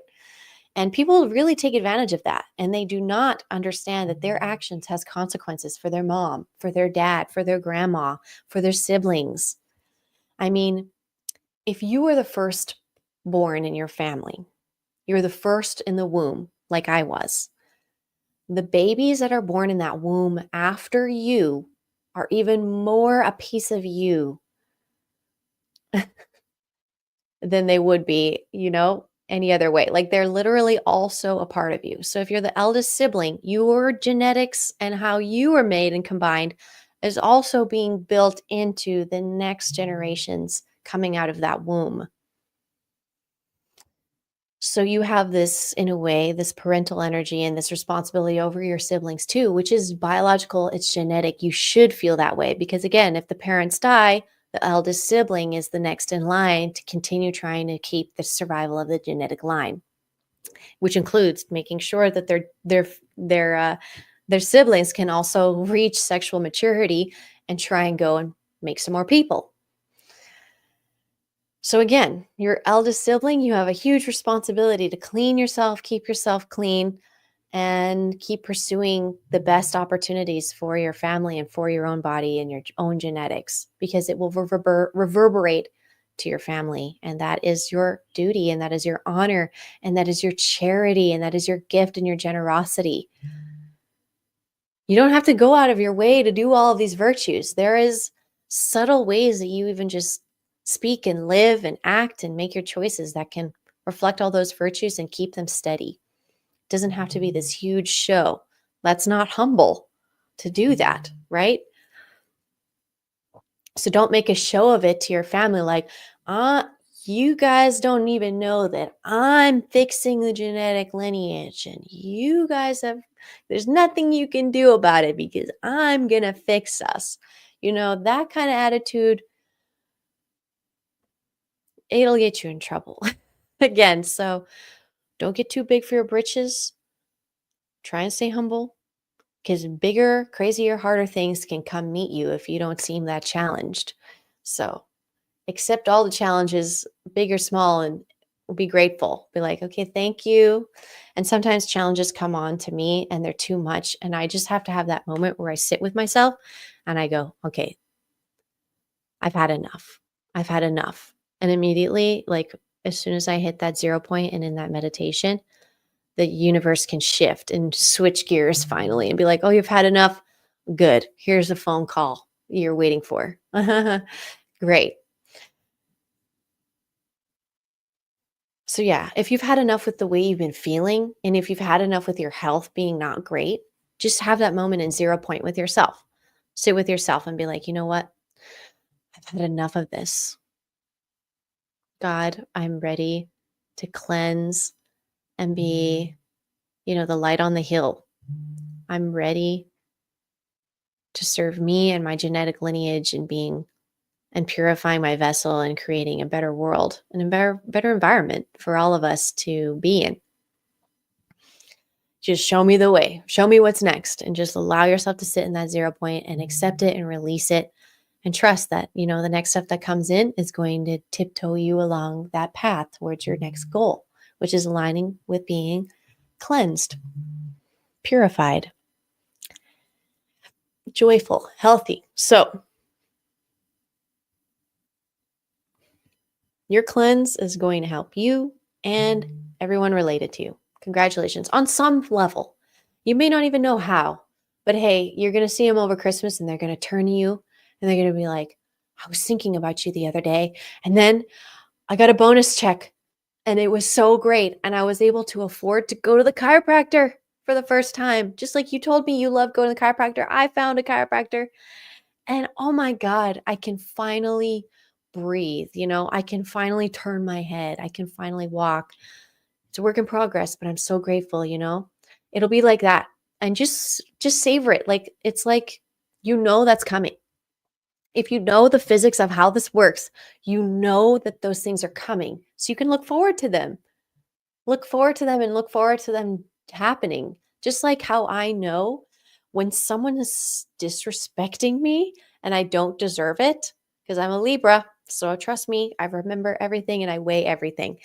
And so when something's happening towards me and I know it's too much, I know I don't deserve it, I know someone's going, they're screwing up. They're pushing their luck basically. And they're pushing their luck because I'm a safe place for one to do that instead of at their job or to their spouse or to their parent or grandparent or whoever it is that truly hurt them. Because that's the question you can ask is like, who really hurt you? Who hurt you? And they'll be like forced to reflect. But mostly, if I ever experience, and usually it's unexpected, right? You don't expect to be treated shittily by someone or something. And you're like, what is this? I don't deserve this. I know I don't deserve this. So what's going to happen? You're going to watch them go. You're going to watch them receive that energy back in some form because it wasn't meant for you. You're like, wow. And for the most part, when I see people doing that now, I'm like, oh man, something's going to happen to you. I know how the physics works. That's just bouncing right off me and it's going to slam you somehow. I don't will that on people. I don't want that for people. I just know that's how it works. So you can invest in a good way instead and invest in people and build people up because that'll also come back to you in good ways. And that's the physics I engage in. I'm very generous. I'm very given. I'm very dedicated to the mission. And a lot of people I've noticed aren't actually that dedicated and they aren't actually that chill at all. And I've had to engage with a lot of people in this community even who lack the ability, honestly, they don't even have social awareness and can't even quite figure themselves out in a social environment and figure out where they belong. But they also, they can also be pretty nasty and kind of weird and whack and competitive. And they don't have chill. They're not chill. And, they may pretend to have chill for a little while. And, I'll work with them anyways because I know that they're good and they're okay, but something's bugging them. I know it's not me, and I know what the mission is. And I'm like, let's just get the mission done. Everyone's got personal problems. Okay. Everyone's got personal issues. You haven't asked me about mine, but you've been liberal telling me about yours. It's not a one-sided world. Everybody, you could stop anybody and be like, what's your issues right now? If you give them a few minutes, they'll probably be like, well, I've got this and this and this and this. It's very human. It's adult to have issues, but it's not adult to have no control over your chill. And that, I don't know what's happened there. There's been a major lack of chill. Chill factor is not present in a lot of people. And they're not cooperative either. They're very self-centered, very focused on their own skill and their own success, I would say. And it alienates them from everyone else. And it makes it very difficult to cooperate on a mission because, somebody thinks they're Buzz Lightyear. And you're like, yeah, but there's look how many Buzz Lightyears there are. And they're like, no, I'm Buzz Lightyear. You're like, oh, have a nice day. Like, good luck with that, Buzz. I'm going to go over here and talk to Buzz and Buzz and Buzz about that. You know what I mean? Like, and these are the signs of unclean people. This is the sign of people who need to cleanse. When they lack the chill, it means their nervous system's frizzled up, dazzled and frazzled, I don't know, all those, what you want to call it. And they aren't doing this nurturing and self-care that is actually required for them to cooperate and show up in a, adult workplace or social environment. They still need a parent, basically, or some sort of example. And they need help and they need to clean themselves and have that desire to actually do it, which is very hard. You lead the horse to water, but, can't get the horse to drink it. You can splash them with it, but you can't get them to drink it. So do your best. But we make the water look super yummy with warmth and lemon and ginger and cayenne and a little maple syrup as a treat. Maple syrup has really good qualities, by the way, if you respect it properly. Very, very awesome. So unclean people, what are we going to do? What are we going to do in general? So this is where we're going. These aren't people you're related to. These aren't people you grew up with. They're just people, you're in the world and you're bumping into strangers all over the dang place. And a lot of them don't have a lot of chill, but some of them do. And for the most part, we can handle it. I'd say when we're working on the chill factor going up and people having regulated nervous systems and mental health checked and they're nurtured and their spines are straight, they don't have heavy metals in their bodies, stuff like that. So unclean people here's a sign of unclean people, other than lack of chill. Unclean people who need cleansing, have bad memories and short attention spans. That's a huge one, a real easy one. It's also, that's also where the 7 virtues begin kind of dropping off real quick there. Bad memories, short attention span. That's a big sign that you are barely there. You're barely there. You're barely holding on. And you're completely overrun by everything else in the world. So basically, there's not enough you to the ratio of everything else. So you need to take the time to build up you again and nurture yourself. Please, everyone in the comments, recommend what you can do for if you have been struggling with memory or if you've been struggling with attention span in order to improve those situations. Obviously, cleansing is number 1, but there's also things you can eat. I've already talked about one. Psilocybin is one that can help rearrange and help with the neural pathways and myelinated neural dendrites, the arms between the neurons and when they reach. Can you actually pull a charge through that arm or not? Does the charge die between your brain cells? That's a problem. So brain health and all that is, there's heavy metals, there's plastic in there. The signals can't even transfer. You're losing access to even parts of your brain and neurons. It's a sign that that person's unclean and that they desperately need to be cleansed, especially cerebral spinal fluid levels, like all the way through. And probably a good smudging would help first. Just smudge them. Be like, okay, first we're going to smudge you, and then you're going to drink this warm lemon ginger water. And you're going to sit in the sweat lodge for a good 5 rounds of prayers or something, however much they can take. But yeah, people are basically playing off the problem of bad memory and short attention span to just having ADHD. And it's like, no, this has been a manufactured issue because That's what good rats are. They have bad memories and short attention spans, so they can constantly be reintroduced and stressed out to new stuff all the time. And they don't learn anything. So you're just getting a great feed off of that adrenaline over and over and over. Their adrenaline's just pumping all the time. They don't know what's going on. Super stressed out situation. So it's also a sign that someone is in fight, flight, freeze, or fawn mode if they're having a bad memory and short attention span. It's just a sign as well that their nervous system is cracked and they have not engaged parasympathetic mode. They haven't cleaned. They haven't fasted. Their body hasn't done any of that cleansing out process that it does when you're not shoving food in your mouth 24/7. If you actually stop eating for a day, your body will do a whole other thing where it starts to eat and break down all of its old cells it doesn't need. And that's why people are getting sick, because they're just eating nonstop, no breaks, because they think they even need 3 meals a day. You guys don't need 3 meals a day. You do not. We don't need that. We're smarter than that, actually. We've evolved past that a long time ago. It's a lie. Honestly, don't believe anything mainstream says about food or eating or timing or any of it. It's nonsense.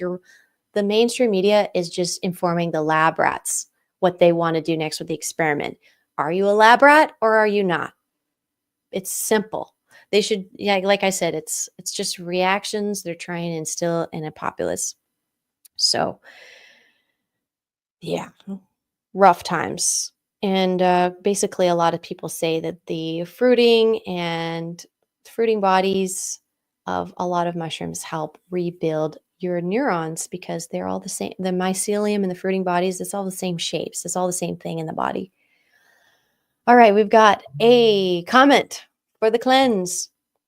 Artifacts is here. I just started drinking zeolite to cleanse heavy metals. It is gentle enough, taken one time per day, but an early, more extreme cleanse I attempted actually triggered a Herxheimer reaction, and it was gross. Yeah, excellent comment. Thank you for bringing that up.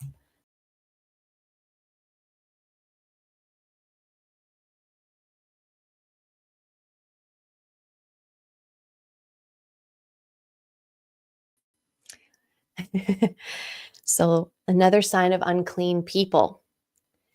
Unfinished business. Another excellent one.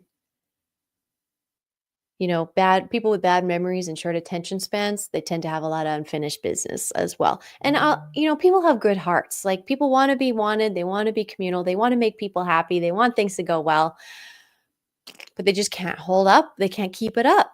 And that's hard. And some people begin disassociating and stop talking to people because they just can't, they know they're unreliable. They know they can't show up and they're ashamed of themselves and they hide themselves away. And I don't want that. I want you guys to know that you can literally get your attention span to improve. You can get your memories to improve. You can finish your business. You can finish your business all over the place, anywhere. Whatever task you want to complete, we can get you there. And group consensus and group help and intention, whew, it just smooths the ride. It's amazing. It's amazing. So unfinished business is an issue, I would say, even in our community. I mean, gosh, I've dealt with so many people in our community and I love them all because I love them as human beings and people and flawed individuals first, because I love the fact that in my vibration, I was able to meet other flawed individuals who hadn't had it all figured out yet, but who really on their core and in their angelic, energy knew what they were supposed to do in this life and were working their way towards that and figuring that out and fighting for that. And I relate to those people. And I'm extremely forgiving for those people. But sometimes people push me too far. They lose their chill. They disrespect me, especially after I've said no. And they go ahead and do it anyways or something like that. Or they go ahead and push me or even bully me about saying no and having any type of boundary. That's when I go, oh, you want to know boundaries? Wow. Well, I came into this community knowing I wasn't here to make friends. So if you want to disrespect me, that'll be the last time. And good luck with your mission. You know what I mean? Good luck with your mission. And if I'm forced to work with you again, I hope you'll know to talk to me with a little more kindness next time. Respect me a little more as your mutually intelligent peer so other people don't keep treating you like you're an idiot. You know what I mean? That's happened. I've had to have that issue with a few people. And again, people are going to try you. People are going to try me probably the rest of my life because I'm a strong being. So people are going to test their strength against me. Kids do that to their parents in almost every type of species. They start nipping at and fighting their parents right away. And that's encouraged because you want them to learn how to fight and defend themselves and know their strength as well. But when other adults are doing that to each other, it shows that obviously this person is fighting, shadow boxing their parents still through you and all the other adults that end up on their path. So unfinished business tends to come with that situation, and it's fine. It's like, well, we couldn't finish business together, but we did what we could. And the entities and the blockages to all of our progress will want, will want conflict, will want things to break apart. So be very careful what you abandon and what business you leave unfinished. Try not to do that. Even if someone's messing with you and disrespecting you, wrap up and finish the business in a way anyways, the best you can. Show up and be what you know you need to be, despite the fits and the weirdness that they are enduring and, attacks maybe they're experiencing. And show up and be strong and be who you are and leave no crumbs. Leave no crumbs. Lift your head, put your crown back on, show up, and leave no crumbs. The motto. That is the motto. That is being on an instinctual baseline layer. That is who I am. And I figured other people were the same. And I've realized that no, that is not the case for everybody. That's not how they were taught to be, or that's not what they prioritize. But watching you or me do these things, I can only assume has positively impacted these people and encouraged them to be nicer and kinder and more cooperative with other beings and finish their business and show up the way they said they would. You know what I mean? It's good. Unmet promises is another sign of unclean people. Unmet promises, similar to unfinished business, but different. You know what I mean? Because promises are a little bit more intimate for the most part. If you're promising someone something, you better mean it and you better show up. You better show up or be extremely honest and show up and tell them that you can't engage that promise anymore as soon as you know and as soon as possible so they can figure out another solution. Never ever leave things to last second and cancel. Never cancel anything last minute on anybody, unless in specific cases. I know there's some cases where that makes sense, but for the most part, try and cancel things with people as soon as you know you can't do something, because it'll open up their timeline for a higher and better opportunity immediately. And, it'll also allow you to be given, again, that same grace in your life with other people and appointments and so on. So unmet promises, this happens between parents and children a lot. That's where a lot of heartbreak ends up happening, is when parents promise things to children and then they don't show up and follow through or make the attempts to finish that business with that particular situation and that promise. And then that teaches kids like, oh, I can make promises and not follow up with them. And then they become horrible adults and wreak havoc on all their friends and family, childhood into adulthood. They learn that lying is the way to get what you want. And, they'll hurt the wrong person one day and they're going to break their neck. You know what I'm saying? And they're going to go, wow, I really shouldn't have lied about the safety of these rollerblades because now I'm boned. You know what I'm saying? So it'll catch up to you. If you aren't following through on your promises, it'll catch up to you and you're going to be disappointed and you're going to learn your lesson. If you know that's going to happen, nip it in the bud before the universe has to slam you with it, is what guardian training is all about. So yeah, unmet promises are really, really hard. And just I want you to take a minute for yourself on these unmet promises because you might want to write them down. Actually, let's do that. Let's write that down. So if you can, and if you can't, that's great. You've processed it or whatever, but maybe it'll hit you tomorrow or in the shower or whatever.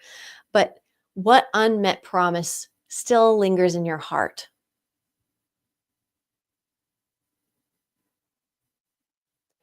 And I know it's stupid, but I can also be a hypocrite to all the stuff I'm saying on my channel. I realize that. But I really, really work very, very hard not to be a hypocrite on this channel. I really do. I listen to myself. I write down what I'm going to say. I reflect.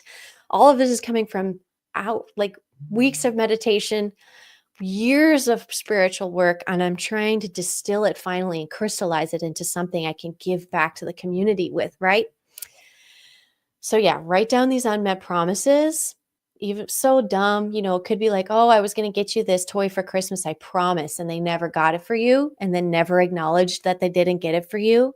Those sort of things, those little things that kind of make you lose faith in humanity. Write that down. What did someone do to you that made you lose faith in all humans? Because that happens. What did someone do to you that was like the straw that broke the camel's back? When did you finally go, that's enough is enough? And, act out, do something to switch up the narrative. Write that down too. That was an unclean moment and maybe was prompted by someone very unclean in your life. And you can, like, okay, who was that? What was that? Were they clean? Were they a healthy person? Probably not, right?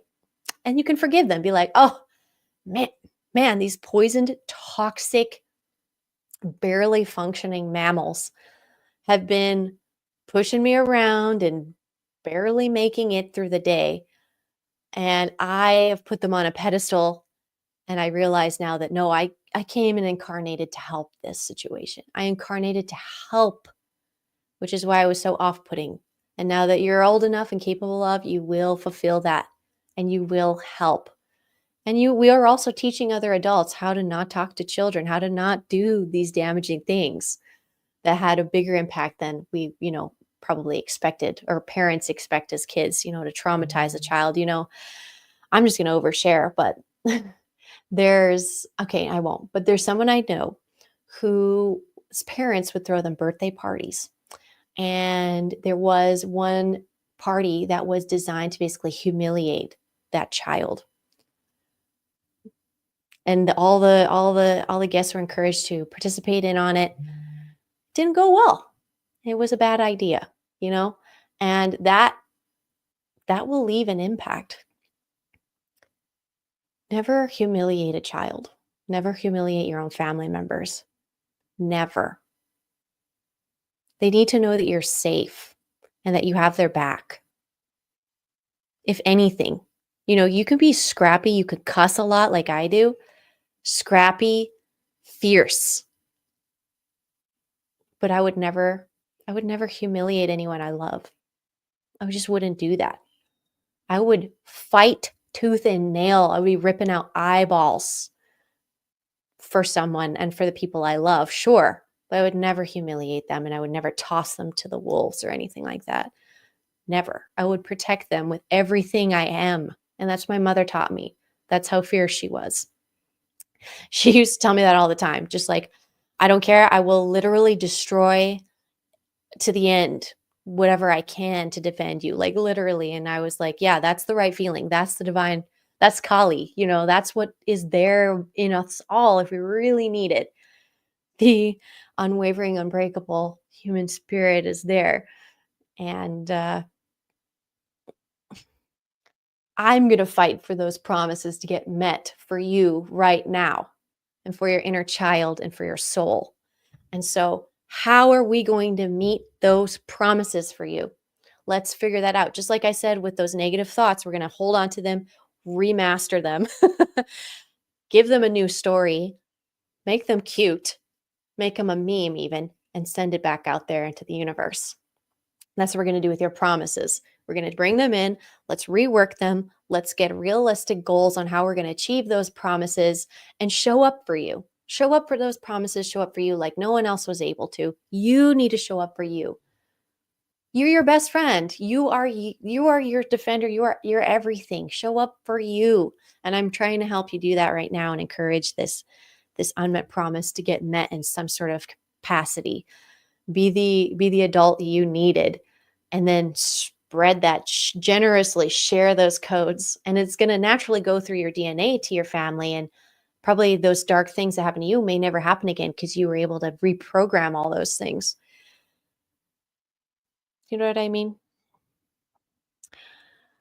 But there's so many situations like that where there's just these like ick moments. We got to cleanse those out. We got to cleanse them out, air them out. Women, we vent to each other. We tell stories about horrible crap that we've been through. When we talk about it, we can laugh, we can relate, we can get really dramatic about it, even, and go above, like, get, you know, not even be truthful, all of it, just go up and above and beyond sometimes with the nonsense. And then we're done. Like, we finally, it's like we've been witnessed, we've laughed, we've cried, we've expressed, and that thing has been processed and transmuted. And now that DNA is stronger. It is informed, it is stronger, and you're getting consensus from all the other women you're talking to about their experiences. It's awesome.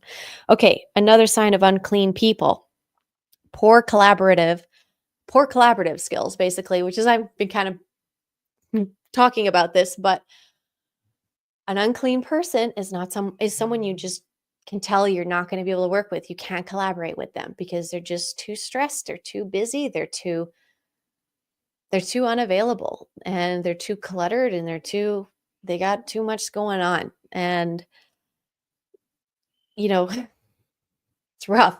And I've collaborated, like I said, with a lot of people, and I've seen a lot of people with a lot of baggage just be able to whoop, put that in cheerleading we called it leave it at the doors.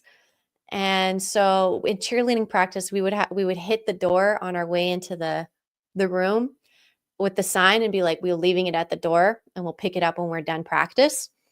And that's the same deal with, when you're working with other people and trying to collaborate on projects and stuff. As adults, you leave your personal crap at the door or at your car, and you go in and approach everybody with a clean slate, fresh. And then give it all you can in that moment, and then go back. When you're done, you can pick up the rest of your baggage and keep walking. I'm glad I learned that in high school, but it was really helpful because, kids got that baggage too, and they do not want to practice and exercise and condition, but it was a really good way to set our minds and our tensions ready.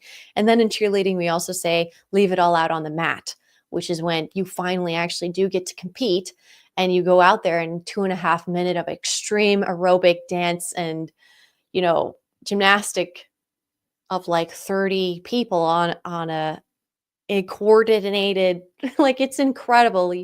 Cheerleading is such a crazy thing that we can do, like choreographed dance, acrobatic, gymnastic stuff, like top tier human activities on this planet, which is why I did it for 6 years, because it was just like, yeah, this is all the things. Like, nothing can really top cheerleading in my mind. Like, it's pretty up there with extreme sport, extreme everything, like with a team. Like, it's definitely going to be more, and it's not going anywhere. But anyways, unreliable, poor collaboration skills was extremely obvious in competitive sports and on these teams because, your formation would be off. The person lifting you would not be there, or catching you properly. Like, you could not bring in your baggage. You had to be clean, and you had to be focused on what you were doing with the team.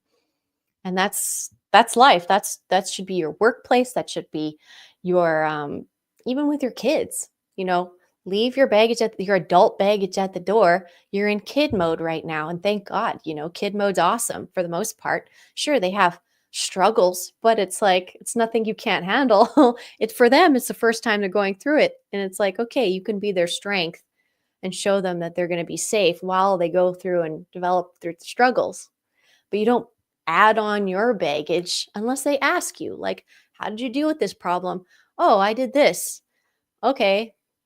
They might take your advice. Encourage kids to ask you for advice. Be like, hey, I have some advice about most stuff you're ever going through. So if you're ever just wondering how I did what you're struggling with, just tell me and I'll tell you I'll try and let you know. I'll give you the cheat codes. Kids love that. They're all gamers now. Be like, oh, you want the walkthrough? You want the cheat codes? Some of them don't. You know what I mean? Some of them don't. I know gamers.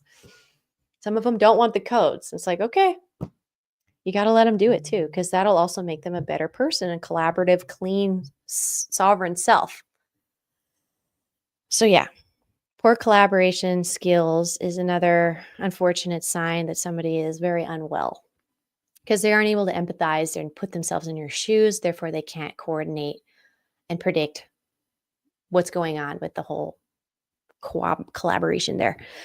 All right, next thing, unclean people have, there are unreliable and they're selfish, basically. So these are all kind of the same words, but I'm guessing we're having to break it down a little more. Unreliable, yes. So who in your life is unreliable, and you just accept them that way because you've learned. You're like, oh, I don't even ask that person for anything because I know, they just can't. But I love them, and they'll laugh at my memes, and we really like to go have pizza together once in a while, and it's awesome. But like, I definitely can't rely on them for whatever it is, to help you move or something like that, So there's that gray zone, of course, but for the most part, probably you can't rely on that person because there's something not right with them quite, and they're struggling with something. They're not well. They're not fully healthy. And self-centered people, any type of selfish behavior is another sign that their body is struggling and that they're basically trying to survive. Because a newborn baby, that's the only time when we should be purely selfish. Whoa, did you see my camera? Whoa, that's doing something crazy. That was weird. I just like changed dimensions or something. Awesome. What did I just say when that happened? I tripped out watching that happen. What did I just say? Selfish as babies. Okay, so the only time in our lives, unless also if you have like a traumatic injury, like you're in a car accident, and you don't exactly know what's up or down, been there, you have a selfish moment, like, help me. It's about me right now. It's about me. Your body goes into automatic survival selfish mode when you're a brand new baby. You can't even see, and all you're feeling is discomfort when you're hungry and or away from any sort of body heat, because you're naturally want to be clung to a body for safety, and you're going to be hungry every like 20 minutes or whatever, because you're so tiny and your stomach's tiny and you got a lot of growing to do.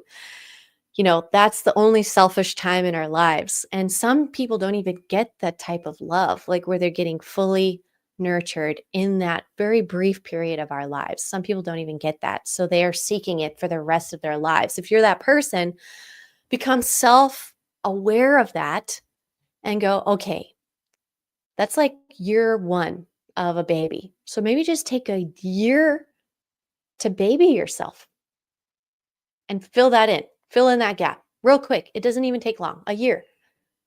And you realize you won't feel the need to be selfish or constantly talk about what you're getting out of a situation and constantly trying to make sure that you're getting something and you're looked out for, and you. No, like, baby yourself for a year. Make it all about you. Be baby. But do it right and do it for a year and allow your inner infant to be nourished and whole and properly in its timeline of your life that served you when you were a baby. And now you're an adult. So obviously, being selfish isn't really an option anymore.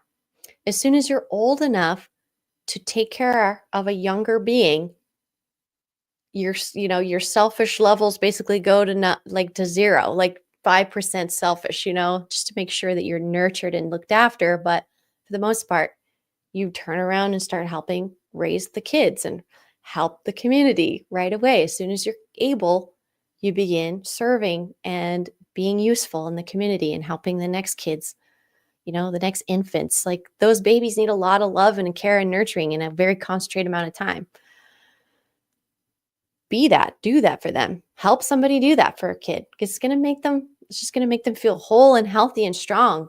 And then they're going to, after one, they're going to immediately start branching out, socially figuring themselves. And you don't want them to be selfish. A lot of kids are actually very generous and they like hand stuff to other people. My friend's child was like that. He loved to pick up stuff, walk over and give you things. He wasn't a selfish kid at all. Like he wasn't like taking something from me that he wanted and running away like, "Oh, this better be mine." He was always finding something he liked and then handing it to somebody else. We're that's a healthy baby, you know what I mean? Those angels are here. Okay, another sign of an unclean person is you're all talk and no action. Like we're saying, no reliable actions coming out of a person. All they tell you they're going to do things, they're talking about doing the things, but they just don't do it, and they don't do it diligently, and or they don't finish it, or they do it wrong, or they do it poorly. And honestly, for the most part, it just makes a mess and requires you to clean and then do the whole thing yourself. Right? So you don't want to have to clean up someone's mess who did something crappily and start it all over when you're hoping that they were going to take on that task, and now you've got twice the task. So like learn that lesson quick. If someone's all talk, something's wrong. Again, something's wrong. They're not well. They're unhealthy. They need to clean. They need to cleanse. And they need empathy training as well, for sure. People lose empathy when their loved ones as a baby can't be relied upon. They can't trust them. So they don't trust other humans. Like I'm saying, you're taught not to trust. You're nurturing the people in your life. So why would you treat other people nicely if you felt like you can't trust them and they're all selfish animals? You become a sociopath and start mistreating people real quick after that, and start only giving them lip service and lying to them, and because you really don't care about what you're doing to other people. You don't care that they're weighing on your words because they have 10 other tasks that fulcrum off of you following through on the thing you said you would do. But you don't follow through, and then boom, that person's whole, origami life gets kind of crumpled up and put on hold to kind of pick up the pace.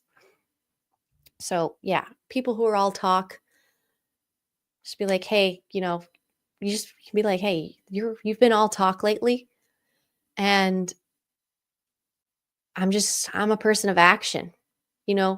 Honestly, most things don't even need talk. Just do it. I will see it. You know what I mean? Just do it and we will see it and it will get done. How about don't even say anything? How about talk less? Save that energy. Save that energy you're using and flapping them gums, and take a deep breath and get up and do that thing instead of talking about it. Could be, and people with ADHD struggle with this a lot too, because it's much easier to talk about it than reserve any sort of attention span and energy to do a task. They love to talk. Again, they're unwell. They're basically struggling. I think it's fulvic acid that they're struggling with, and a couple other things. There's a few more solutions and stuff. The conversation for that is still going. Like, what can we supplement with? What are these people missing? Why are they not able to actualize their words? Why are they not able to get up and physically do things?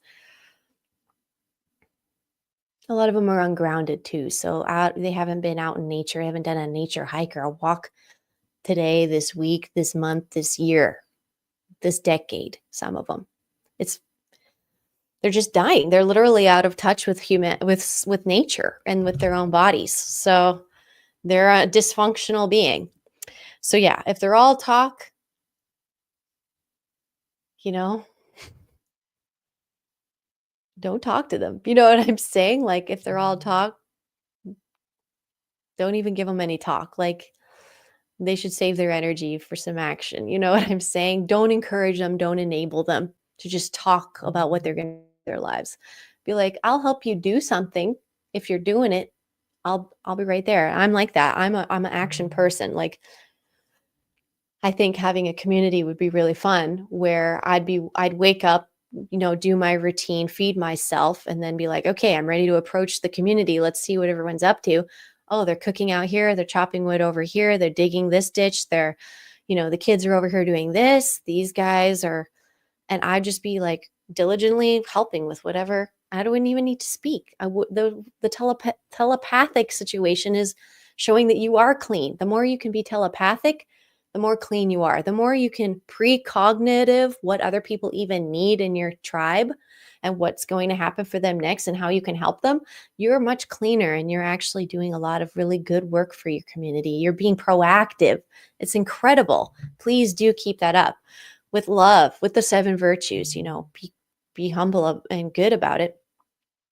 Keep up that momentum and it's good. It helps. So, and just see a need and fill a need, stop talking so much. Look around, you know, you're not in a straitjacket in a windowless room where there's nothing in there. You're probably in a house full of stuff and clutter and stories and things that need to be cleansed out for you to be able to lift your vibration and move on and have new opportunities show up.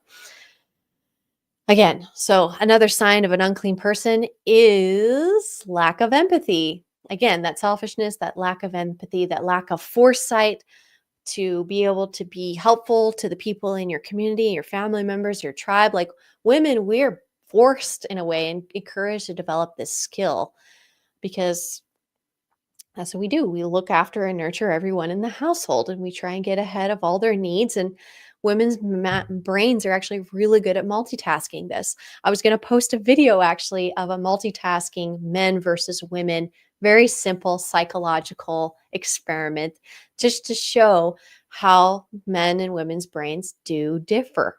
And they do. I would encourage you to look up how do men and women's brains differ? And just, you could read all night long about it. It's wonderful. And the bodies as well. And how do men and women's bodies differ? Pretty much every single bone and weight and size and distribution of a man's versus a woman's body are different. And like I've been saying, men's physical hearts, their heart muscle, the thing that pumps and creates that electromagnetic field, men's hearts are biologically larger than women's hearts for the most part, just a little bit, which means their electromagnetic field overpowers ours. So we need men to have empathy and we need them to be biologically right brain, left brain understanding that what the effect of their electromagnetic body field does and has on the women and the children and the younger men.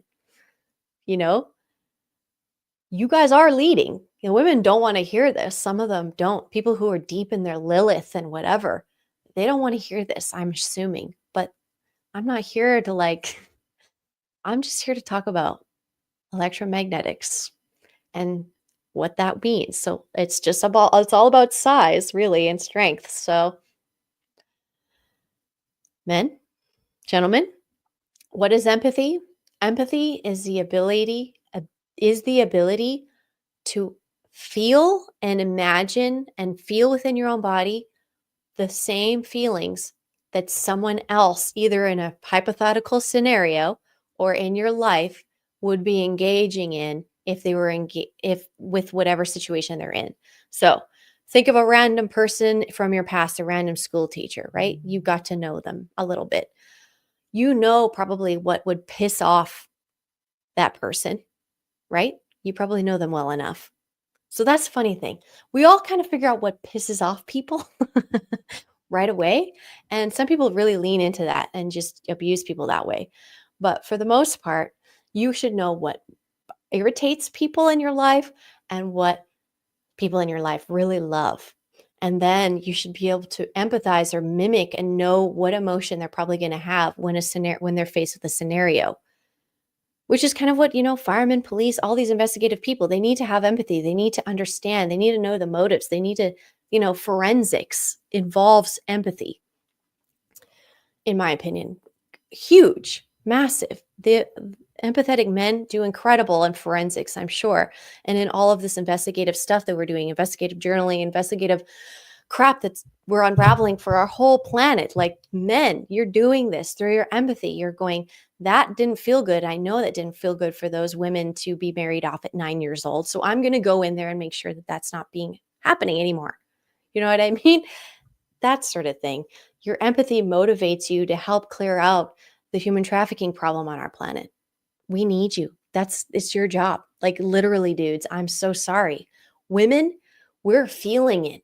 We can feel and hear the screaming. But can I go up against pretty much anybody with my physicality and fight them or break open any doors or lift even any people? Like I can barely, I could, but, and I would, like I would go in there with you, gentlemen, and I would do what I needed to. And like I said, find a need, fill a need, be useful, act, show up. But I know myself. I know what I've been given. I look at my body. I'm like, yeah, you know, I know what it's capable of in the physical plane. I know how strong it can be. I know how tall it can be. I know how far it can see, these sort of things. I know myself. I know what I'm capable of, and I know where to place myself to be effective for mission and action. So yeah, empathy is great. So again, it's any scenario. Like you can imagine your mom. Imagine your mom right now and imagine how she would feel if you called her and told her you're moving to the planet Venus. What emotions would your mother have? Only you would know because only you know your mom, right? Right? And you are your mom more so. Like of anyone in the world, you're most your mother. Your mitochondrial DNA comes from her. So you get a little more mom in your body than dad. Personality wise and environmental wise, the dad can then, make his moves over conditioning and growing a person. But biologically, you're your mom in so many ways. So, what does your mom feel about you moving to Venus? What would be that feeling? Well, some of them would be really sad to know that you're going to move a whole other planet away and they can't see you or be with you, right? Some of them might be super psyched because they know that that's your dream and that you've been talking about it since you're a baby and they'd be happy for you, but sad, then miss you. You know what I mean? Like you're able to imagine someone else's emotions in any scenario. That's what empathy is. And if you can accurately do that, you can navigate and cooperate with anybody and all the time and hundreds of people at once. We have great capacity. So if somebody's not empathetic, you could tell that they don't know what emotions their actions are causing in other people and they just don't know and they don't relate and they don't care, that person's clearly needing help. All right. They need to cleanse. Okay. So, what are we doing now for our communities to cleanse our communities? You already wrote this down. What communities need cleansing is better question even.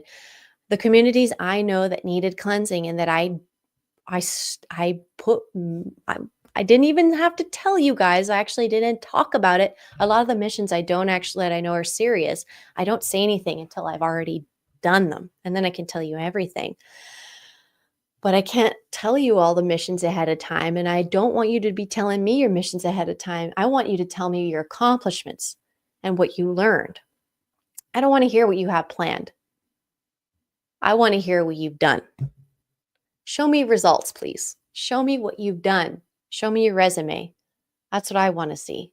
I want to see what you've been able to finish and what you've been able to achieve with your actions and your determination. So, you have to have standards. You have to have standards. You'll be glad that we had standards. You'll be very glad.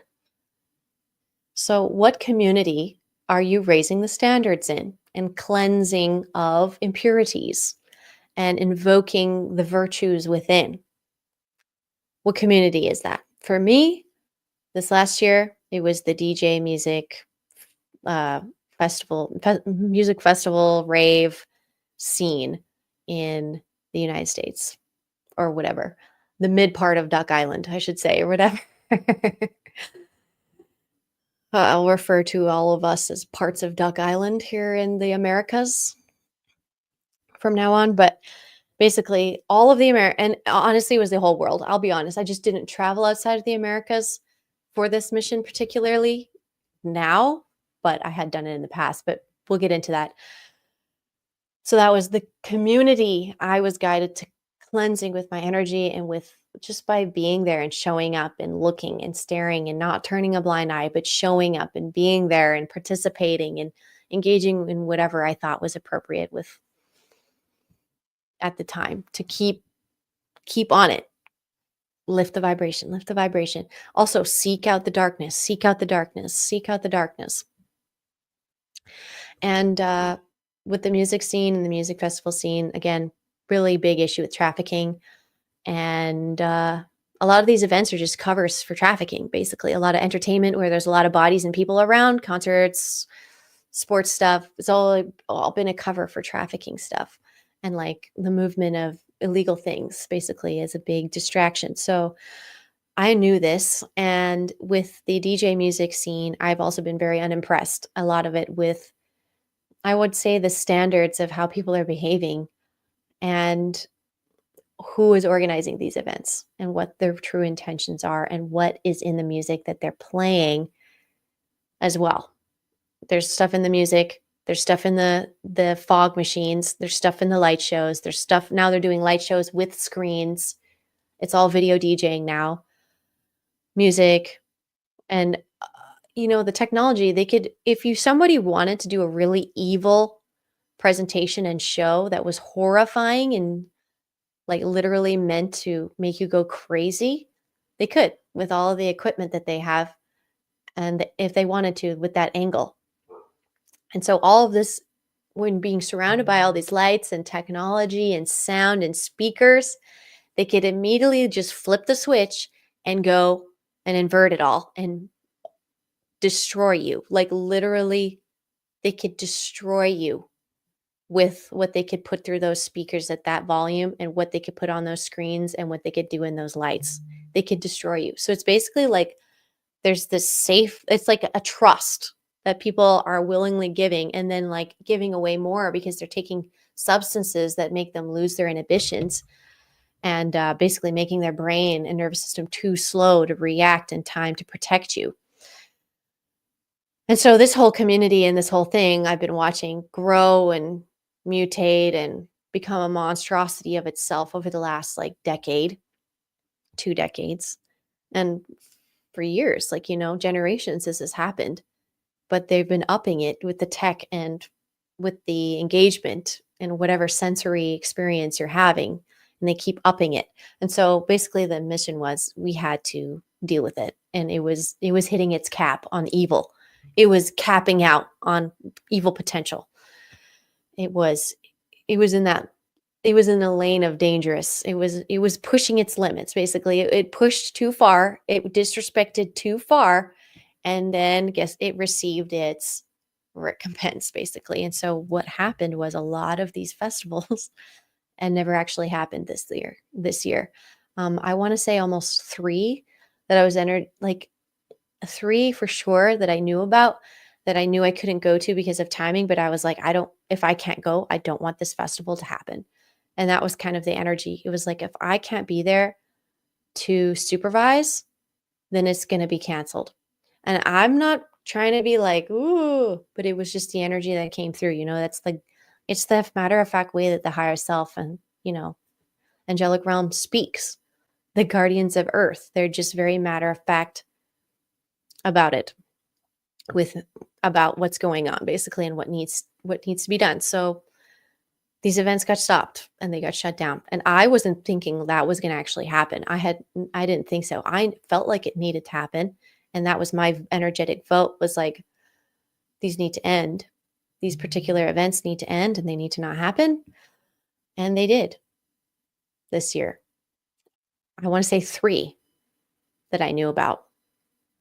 And then some of them still went on, but I was energetically involved. Either I was physically there or I was projecting myself there and checking on them and watching over the situation.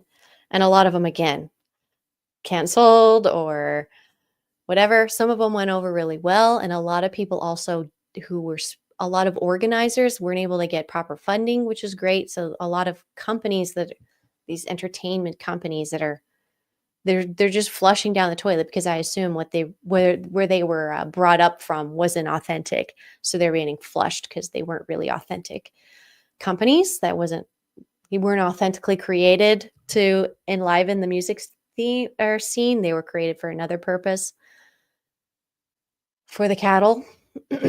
So all of those dark purposes and stuff in the music scene are all being illuminated and were this last year and removed in Hollywood too, and in the music industry as well, which is the next tier up. So like celebrities sometimes entertain the civilians and go to these festivals and these music festivals, and you see one or two wandering around and everybody loses their mind and thinks they're so cool that they were even at an event where a celebrity was, and all this and celebrity worship, mind brainwashing nonsense. But they aren't even going to events anymore. No one's going to events because they all know that you guys know that it's all of them. It's all of them. Once you get on TV, that's it. You know what I mean? It's certain rules. There's certain rules. Like, you're not allowed in certain spaces unless you're compromised. You're not allowed in certain spaces unless you're compromised. There's souls that will compromise themselves and then get in those spaces and then tear them apart from inside, like a double agent of God. And that's happening a lot as well. So that's kind of the big thing. So all these double agents of God are kind of showing themselves as the celebrities that can even look themselves in the mirror and approach the community at all. Some of them are like complete sociopaths and they don't care what you think. And then some of them are actually like the ones that have endured the horrors and come out of it fighting for humanity and for their soul, for the soul of humanity to be protected. So yeah, this next year, all of that clearing had to happen in 2024 in the music industry and all of it. And it's still not done. I don't know how quite they managed to even get away with less than they did this last year. There was a good momentum there and then they kind of stopped.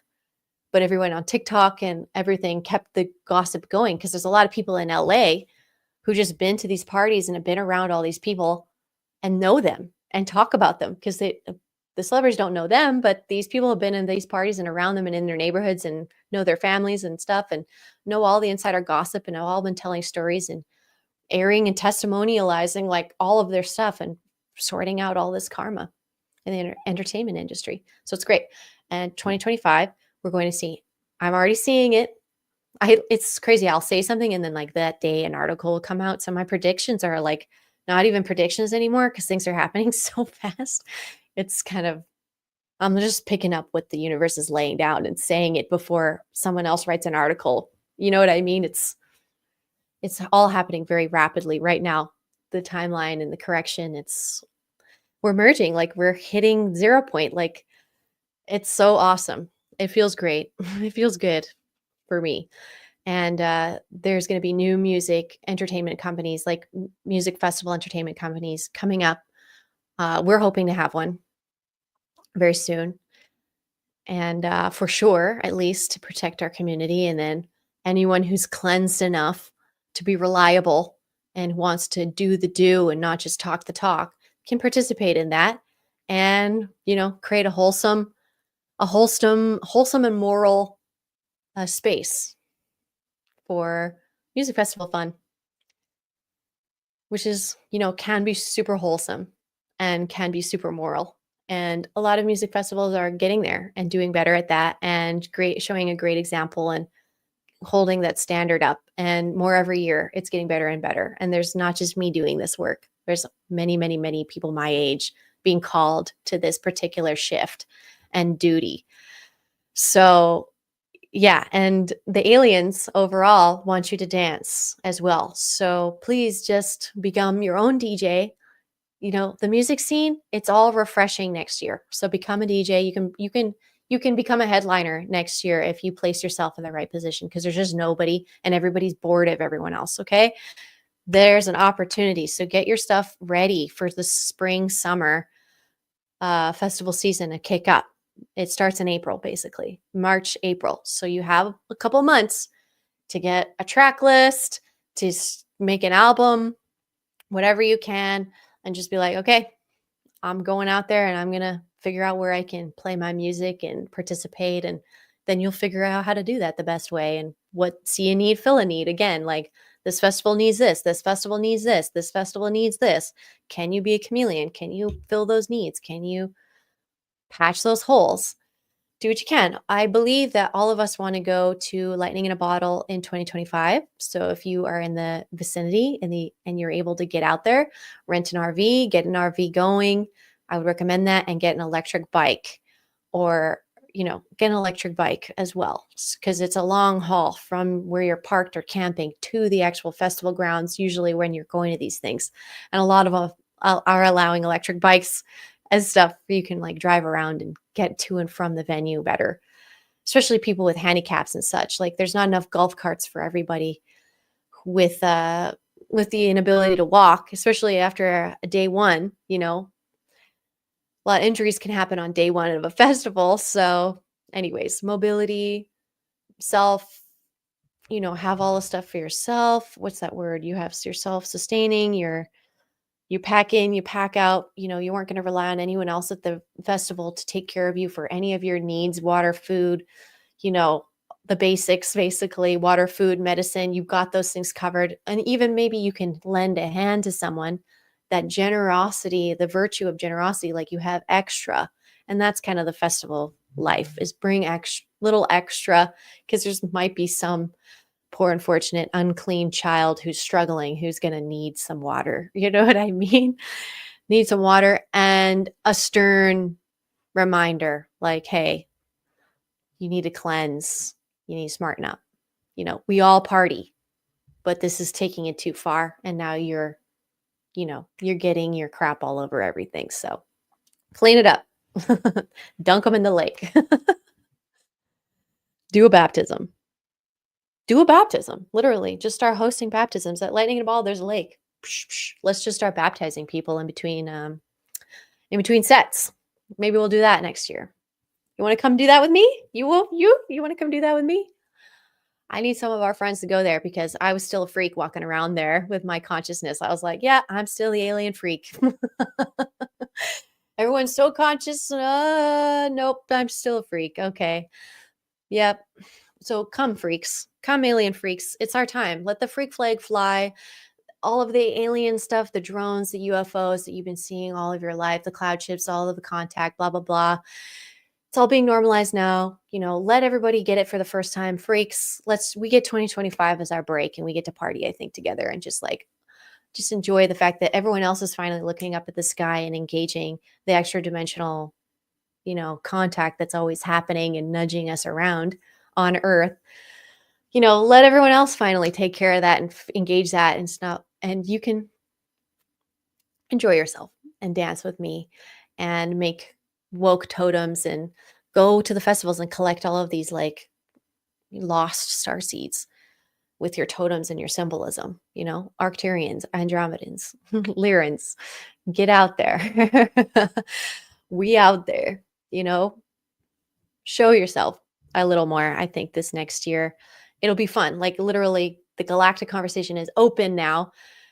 Galactic hybrid conversation is open now. So just start planting more seeds, however patiently and gently and methodically and diligently you want to do that. Because do you want to rush this, or do you want to enjoy this? Like they haven't even talked about cloud ships yet. I'm like, oh, you're looking up at the sky and engaging with, waiting a few minutes, and something consciously engages with you back. That's actually just what happens to everybody. Welcome, welcome, welcome to the world you were born in. Welcome. You're finally here. Wow, look. Look outside. The stars are not stars. There's so much more going on. So here is the cleansing here is a visual I got to help us cleanse a little better and more physically with our lives. Those of you who are pretty healthy and you've been cleansing regularly, you're doing great. So here's the next thing, right? The next thing, I want you to imagine you're a video game character and you have a little backpack, and that is your itinerary, or is it itinerary? No, that's not it. Is your inventory. Sorry. Your inventory, right? Every adventure video game has some sort of wallet or bag or something where you have an inventory of items that you've collected on your mission, right? And you're playing your game, whatever it is. Let's just imagine, right? Let's just imagine. Now, let's really think about that for a second. Imagine you really are a video game character and you have an invisible wallet or bag, right? Right now, but not really. You have a house, you have a car, you have a bag, you have a closet, you have items. Can you even think how many hundreds of items that you have? Like, how many items are in your inventory? How many are there? Probably can't even fathom. I mean, some of you are really minimalist. And when we started living in the van, I was extremely minimalist. I had almost nothing, and Jace had almost nothing. And we could count all of our inventory. It was in that van, and that was all that we had. That was it. And it was very freeing, and it was really clearing for us, and it helped reset our nervous system and our priorities a ton. It was really, really a really healthy, happy time to have, and a really good personal development moment for us. But now that we rent a home and we've been here a little while, we've acquired quite an inventory of things.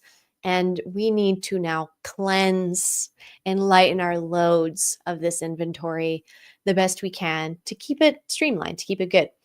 Now, for us, we've actually acquired vehicles that don't work quite. Like, some of them need to go to the shop and get a few things touched up, but they're not registered right now. These vehicles, you can't just hit the streets with them. They need a little bit of work, which is funny because we went from one vehicle and now I think we're taking care of like 3 or 4, something like that. And it mostly, you know, and it's interesting. It's like now I have a fleet of stuff I have to look after.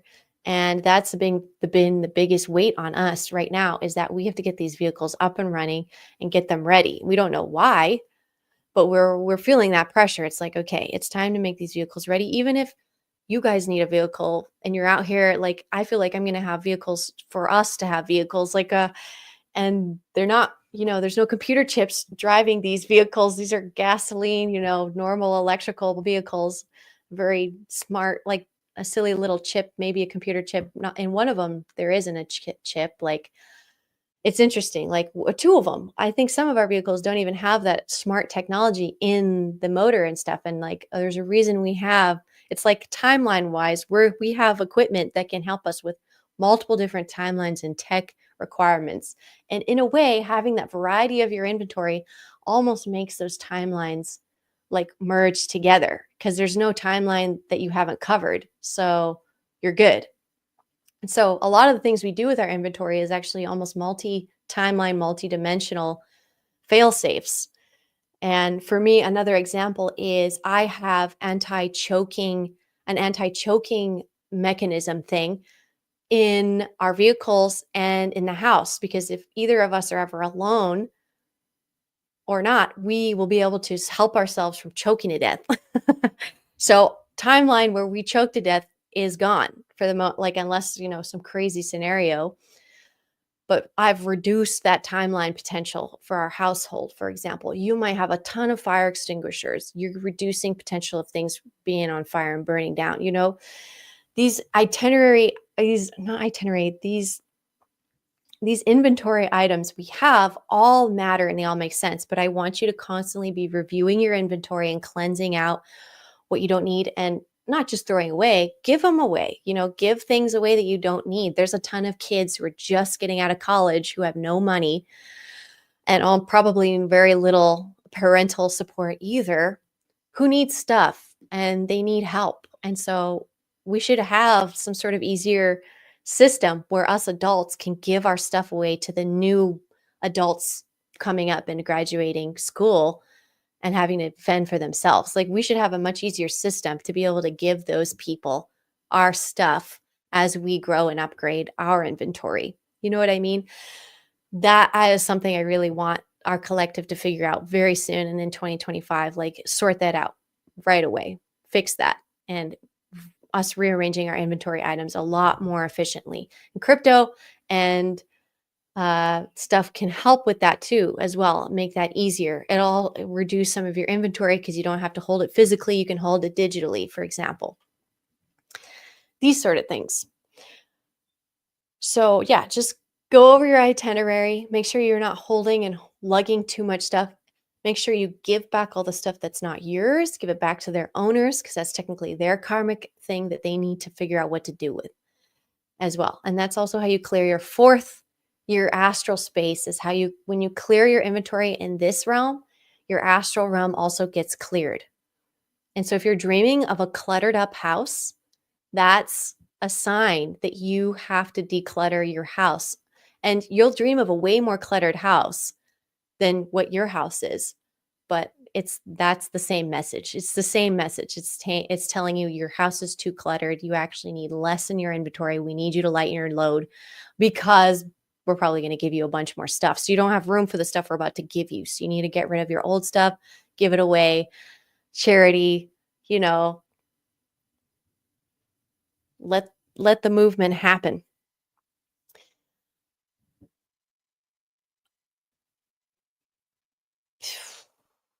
And I know we've been all kind of pack rat mode since 2020, and we've all been like, are we going into another war?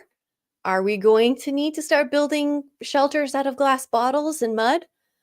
I have that stuff ready if I do. I have enough glass bottles to build a dome, house out of glass bottles and mud if I need to. Like, I have that much supply.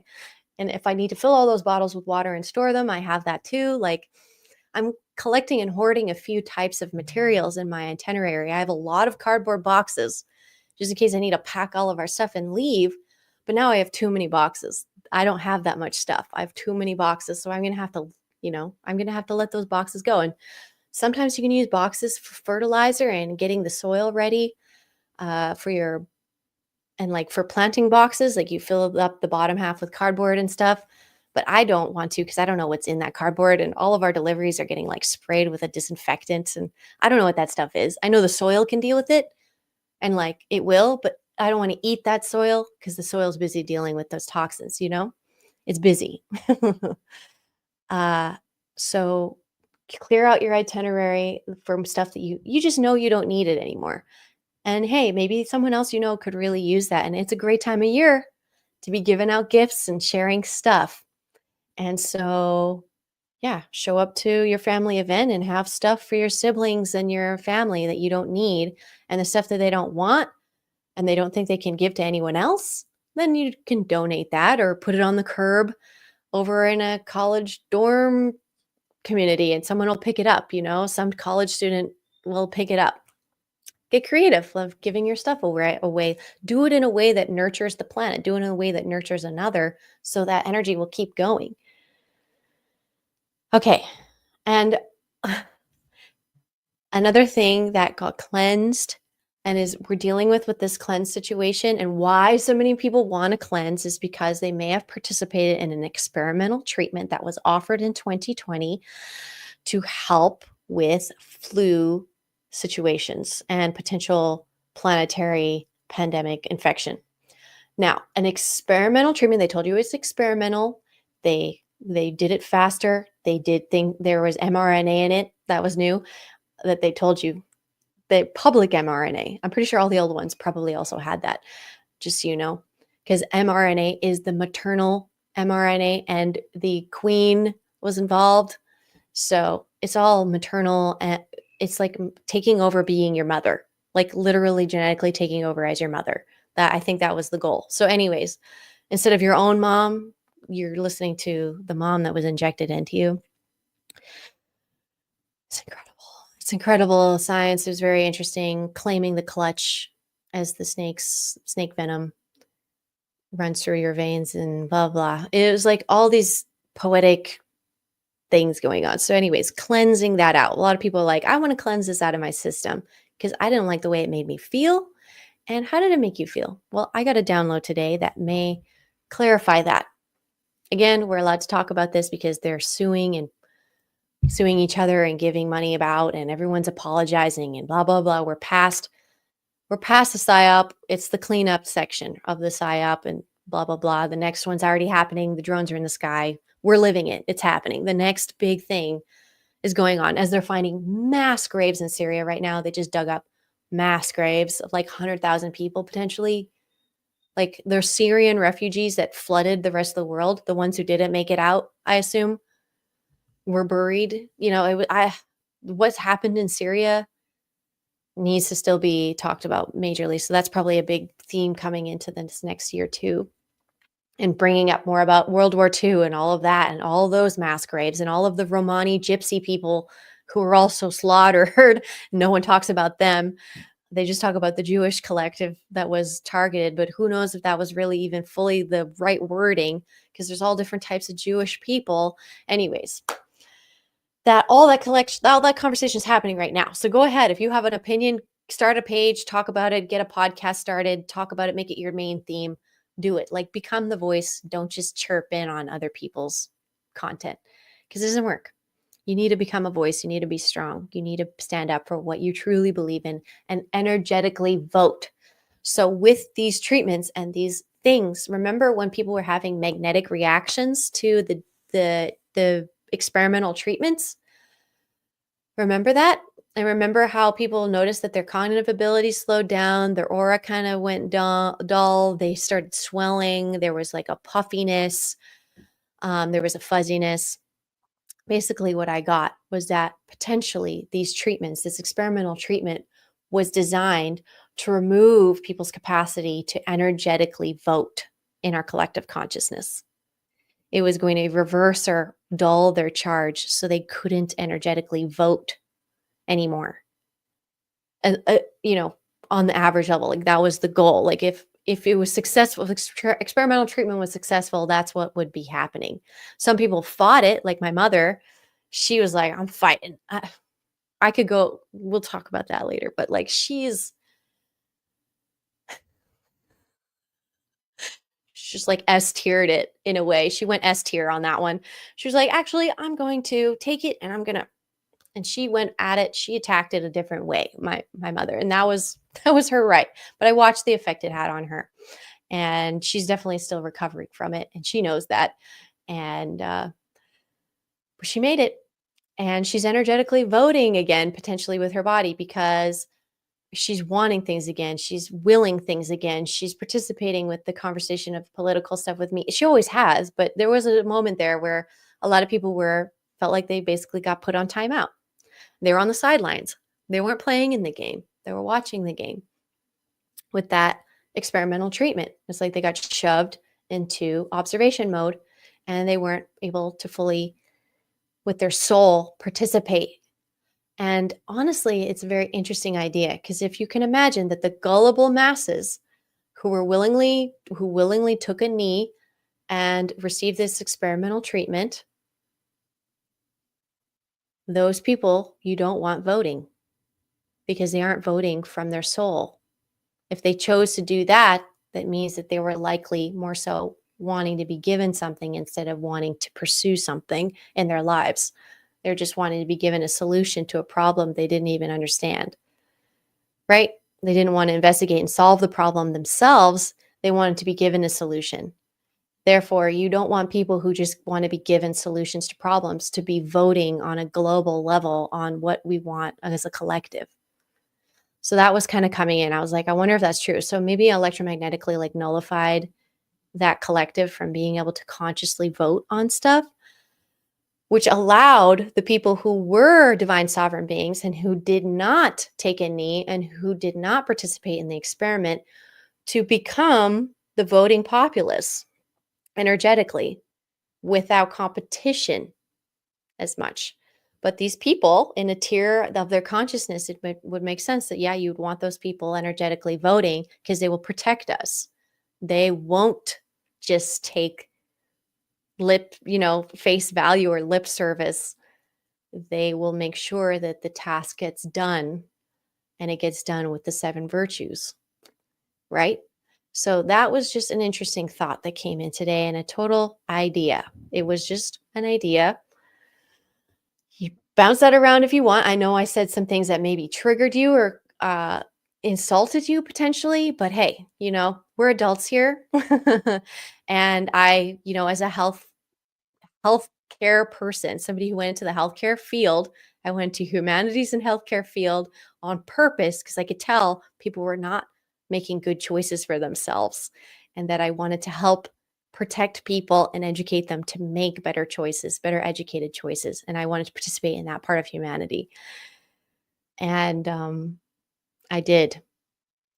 I did that very strongly. And I burnt a medical mask about a week into the shutdowns on a live stream. I burned it for you guys just to take its power away and be like, hey, remember, don't, this thing's a little flammable piece of nothing. It's a napkin.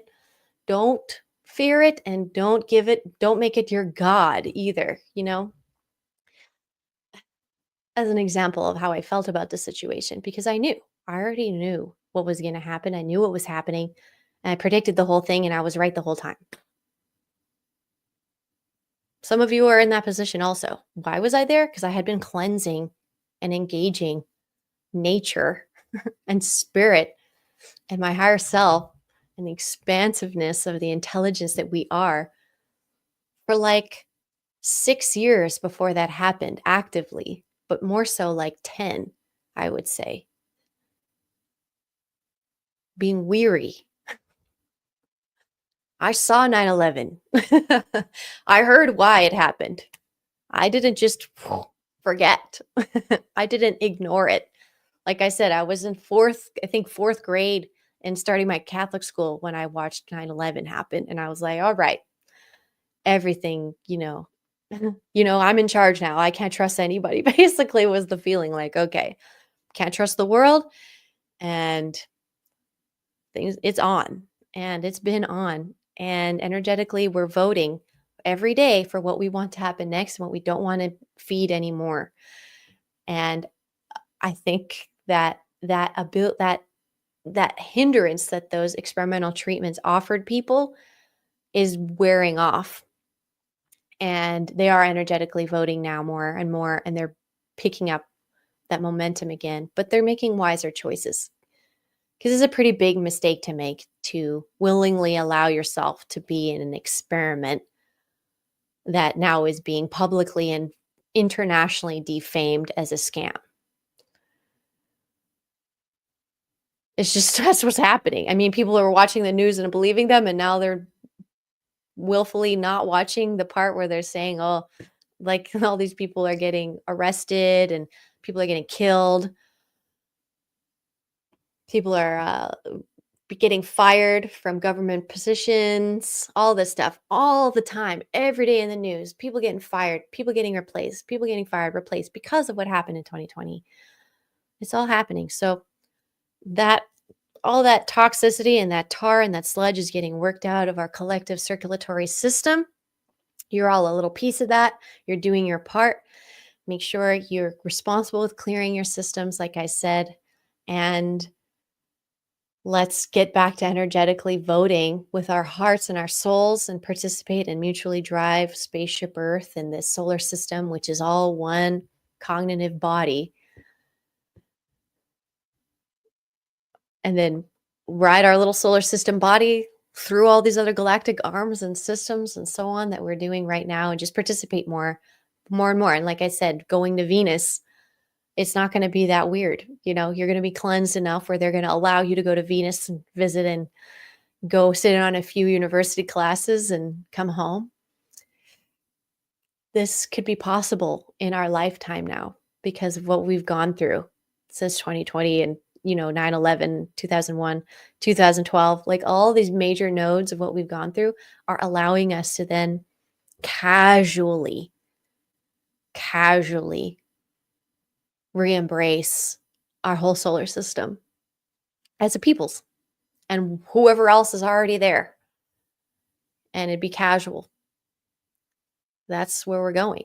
That's what I'm seeing. That's the plan. That's your job. You're here to smooth that process, the ambassador of Earth. You got to represent our planet well if you're going to be going out there, okay? I want you representing our planet well. We don't want any weird shenanigans from Earthlings out there because you're going to ruin our reputation. We want our reputation to be as good as possible and better every day. And that's what the 7 virtues are going to help us do and remind us to be. I cannot wait, you guys, for the disclosure and the testimonials that are now allowed to happen because of the movements that have happened. And again, I'm so grateful to no longer be the freak walking around, always aware of things in the sky, watching me, and all different types, all different conversations, and doing readings for people because it's so easy and so everyone's going through it, but it's always different. Go to ascensiondiaries.com and schedule me a reading for you in the new year sometime, just as your treat with your Christmas money, and let's tap into it and let's talk to these beings and let's crack open that egg, let's have someone actually mirror you who knows this world and can give you more information to continue on with your curiosities and engaging your star families, your star lineages, our solar system, our galaxy, the mutual galaxies that are merging and noodling around with ours transdimensionally, like all of it. Soon, our IQs will be sound and we will be cleansed enough it'll be chill, matter of fact. We will transcend and we're going to become a galactic race again, a galactic angelic race where we're going to be service to others and beautifying. And that's going to be us. I believe that's our goals. We're going to be service to others and beautifiers. And you're doing that to yourself. You can show how good are you at being a beautifier by how beautiful your energy is. Work on that. Become the model that you can base off of all the things that you create off of. People will look at you and they'll know what you can create because of how beautiful you are. Like literally the beauty that's coming out of you, not just like the beauty and the joy that's coming out of you. That's the true wealth. And that's how people decide whether they want to work with you or not, mostly. The rest of it's falling by the wayside. So we're cleansing you so you could be your most beautiful, shining self and honor God in your vessel in your lifetime, and also offer you the potential to engage even more incredible timelines that are in the potential futures for you because you chose to cleanse and prolong your life and fortify your body so you were strong enough to engage these even more incredible opportunities and timelines that are possible if you're clean, if you're cleansed. Isn't that awesome? So basically, I think what's happening is that we are being encouraged to clean up so we can meet vibration with the angelic, benevolent beings that are cloud ships, that are in Shasta, that are in, wandering amongst us literally, but can't tell us they're here yet. You'll know. Like I've wandered amongst beings that are not from here. You can tell because of their confidence levels and the way they carry themselves. Earthlings overall are not that confident, do carry themselves the same way as beings who are never enslaved on their planet carry themselves. But if we're kind of a slave race and we're kind of down on ourselves, well, we can't be that way anymore because we've literally been liberated. This last election was that sign on the timeline, in my opinion, and that we did it. We liberated. We're good. The fight is over. We're just doing the gentle cleansing, cleaning up and upgrades that are now possible because we've won. We've done it. And no insult to injury. We're going to cleanse respectfully. Cleanse respectfully. We're going to take down those weird statues respectfully. Melt them down, make them into something cute for everybody. Repurpose things. Rewrite their code. Make them the new.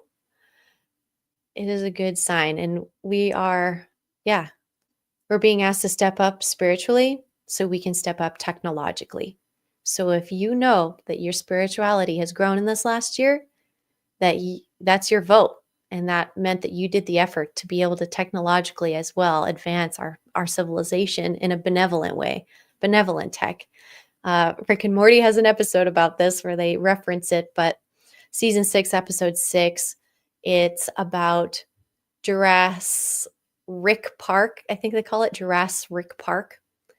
And dinosaurs come back to Earth, basically claiming that that was their original place, and they've been out helping everybody in the universe, and they're now back home to chill after they've conquested and helped all of these planets and lived all these lives in all these places and helped everybody, and they come back to Earth, and Earth is like, oh, you guys are home now. I guess you can run the place because you're outclocking us consciously, incredibly. But the benevolence and the intensity of their good of these beings actually attracted the exact opposite energy to come and destroy all those worlds that they helped. So there is a balance there where all these really, really divine and benevolent beings, as well in Star Trek, they talk about can't contact you or they can't interfere because it'll allow the negative to also do something. And they don't want that.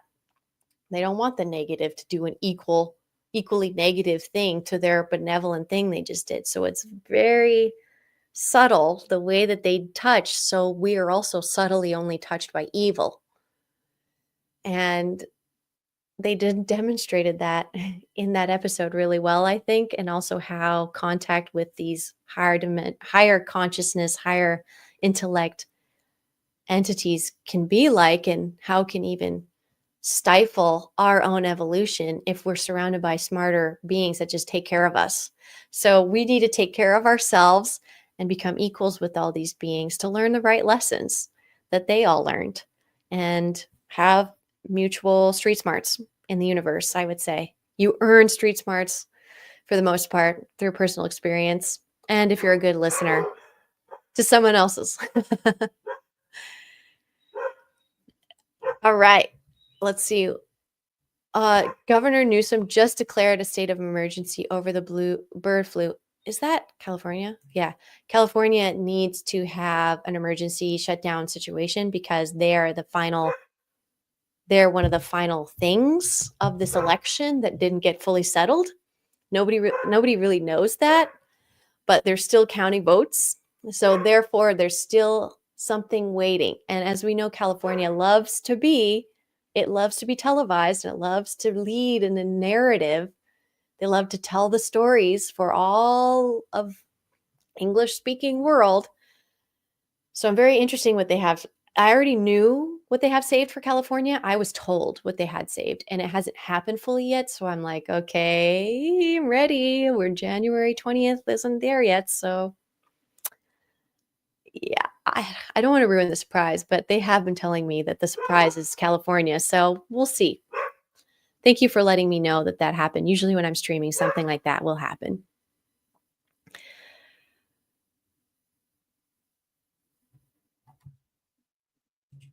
All right. Sorry, I'm just going on the comments here, checking everybody.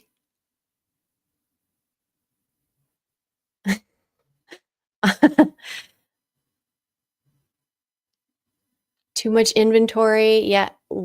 Clear out your inventory, lighten the load. Let's give the orchestrators a timeout. Indeed. Nice to see you guys. Energetic clearing and a lot of things. True. And there's great teachers on Venus and through Venus's memories. Yes. Just tune into that frequency. Connecting to the highest timeline is a natural thing. Same goes for walking it and co-creating it. Very nice. Regroup fragmented souls with easy and in very gentle manner. Yep. The universe, you are unique verse in the melody.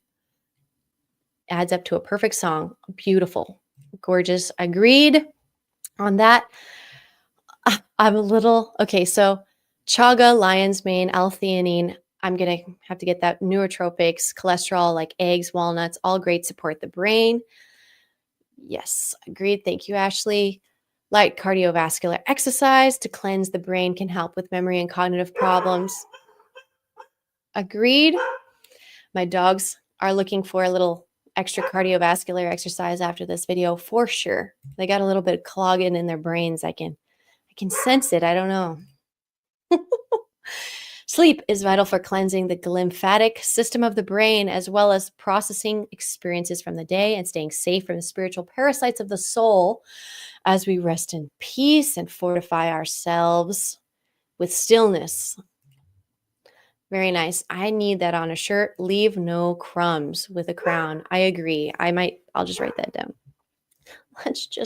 I've got shirt designs, so many I backed up to do, but I still do them. I eventually get them done, which is on the list. I do eventually finish my tasks. I know sometimes it takes a lot of circling back, and it angers me when I can't finish a task as fast as I want. And that's the patience virtue. You're like, but I want to finish the task. So I know the intention's there. So I'm aiming for it. I'm working for it every day to finish that task, and I get closer and closer no matter what.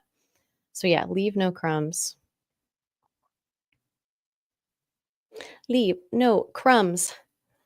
My cheer team used to say, leave no doubt. That was our cheer motto, was leave no doubt. Leave no doubt. Right? Leave no doubt. And my cheer team, when we competed, we would walk into the competition area. And the whole time we were at the competition, our coaches and our captains were like, keep your chin up. We don't want you seeing moving your chin down. We want your chin up the whole time. My cheer team, we were snobs like that. It was like, I was like, that's inappropriate because other people are uncomfortable. They don't know why we're acting like that. But it was all mental thing. And it was all like, no, they need to see that we're focused. We're not here to, be with them. We're here to compete and we're here to win. So keep your chin up. Don't get distracted and stay together. And don't show any signs of weakness, basically. And that's what we did. And that's how we won. And I want to say obliterated everybody else, but we pretty much did. Like our coaches took it to a whole other level. We were internationally competitive team, and how we were very good, and it required a specific mindset. And it worked, to organize high school girls. It worked. It worked very well. And I will never forget it. I'll never forget all those things cheerleading taught me about how people work and how groups of women work and how women work in general, especially. I am not afraid of women. I am women's best friend and advocate sister. I am fully integrated with women. And I know that's not the case for every woman out there or man that they feel comfortable and integrated with women. But personally, I am very locked in, and it's a good level of confidence. Men as well. I'm locked in, but I find women is actually harder, and people are afraid of them, women and girls. So don't worry about that. If you ever need any advice on how to handle a group of women or girls, I got you, because I've seen success. I've seen the success. I know what it takes. And I know how to make it gentle as well. I can tweak it to even be nicer, humble. All right. What about traumatic brain injuries? Heck yeah, traumatic brain injuries are is a soul contract, basically, situation. And the brain's beautiful. It's a neuroplastic thing. And with so little words and without admitting too much, our brains can basically mutate and reprogram themselves to do anything we want them to over time. So it's about traumatic brain injury is a moment where you're being reset, you're getting a new opportunity to build something else with your brain. And I've been there. I've had injuries as well. So I've been there, and I know the feeling, and I felt it, and I felt the reset. I've been there. Not as bad as some people, and I've studied the bad. Psychology, sociology, you have to study that stuff. So what a horrible, yeah. That's why I didn't collaborate these days. Lots of survival state, dissociation too. I do solo work. Yeah, I work most of everything I do by myself. And I've tried to collaborate with lots of people, but they just can't quite keep their cool all the way to the finish line. You know what I mean? And then even celebrate at the finish line. That's the worst part. You do all of this hard work with some people, you finally complete a task, and there's no sense of celebration, and people are just diving headfirst into some other thing that needs to be done. It's like, no, no, no, no. You need to also take time to reset and celebrate your wins and your achievements, or you're going to feel nothing. And you're going to start making mistakes real quick, in my opinion, too. So always celebrate every little win that you can in your life, because no one else is going to do it for you. No one's going to celebrate you. You got to celebrate you. Other people might. That's a bonus. Wow. What a special moment. Bonus celebrations for you. Wow. A beautiful thing. What a gift. But you should be already celebrating yourself and all of your tasks that you do complete. Celebrate them. That's how you convince yourself to do more tasks. It's called positive reinforcement. You get a reward after you complete the task. Use it. Use it. Use it on yourself. Don't let the world use it on you. You should only be selfish while you are a baby. Yes, I agree. Men and women's bodies have different centers of gravity, for example. Yes, major thing. Again, as a gymnast and cheerleader, I figured that one was extremely important to know and understand. Hello, all. Just about to start a distant Reiki healing session, so I have to catch the replay, but want to say hi for the algorithm. Thank you, Wendy, for stopping in. All of you guys, if you ever just want to say hi or send some emojis just to show that you wanted to watch my stream or you engaged it a little bit, it helps a ton. So thank you for the love. Spread it out. I just want my own followers to even see my content. Like, that's all I'm fighting for. My own followers to see my content because they wanted to. They liked it. They subscribed. I want them to see it, That's been the hardest part.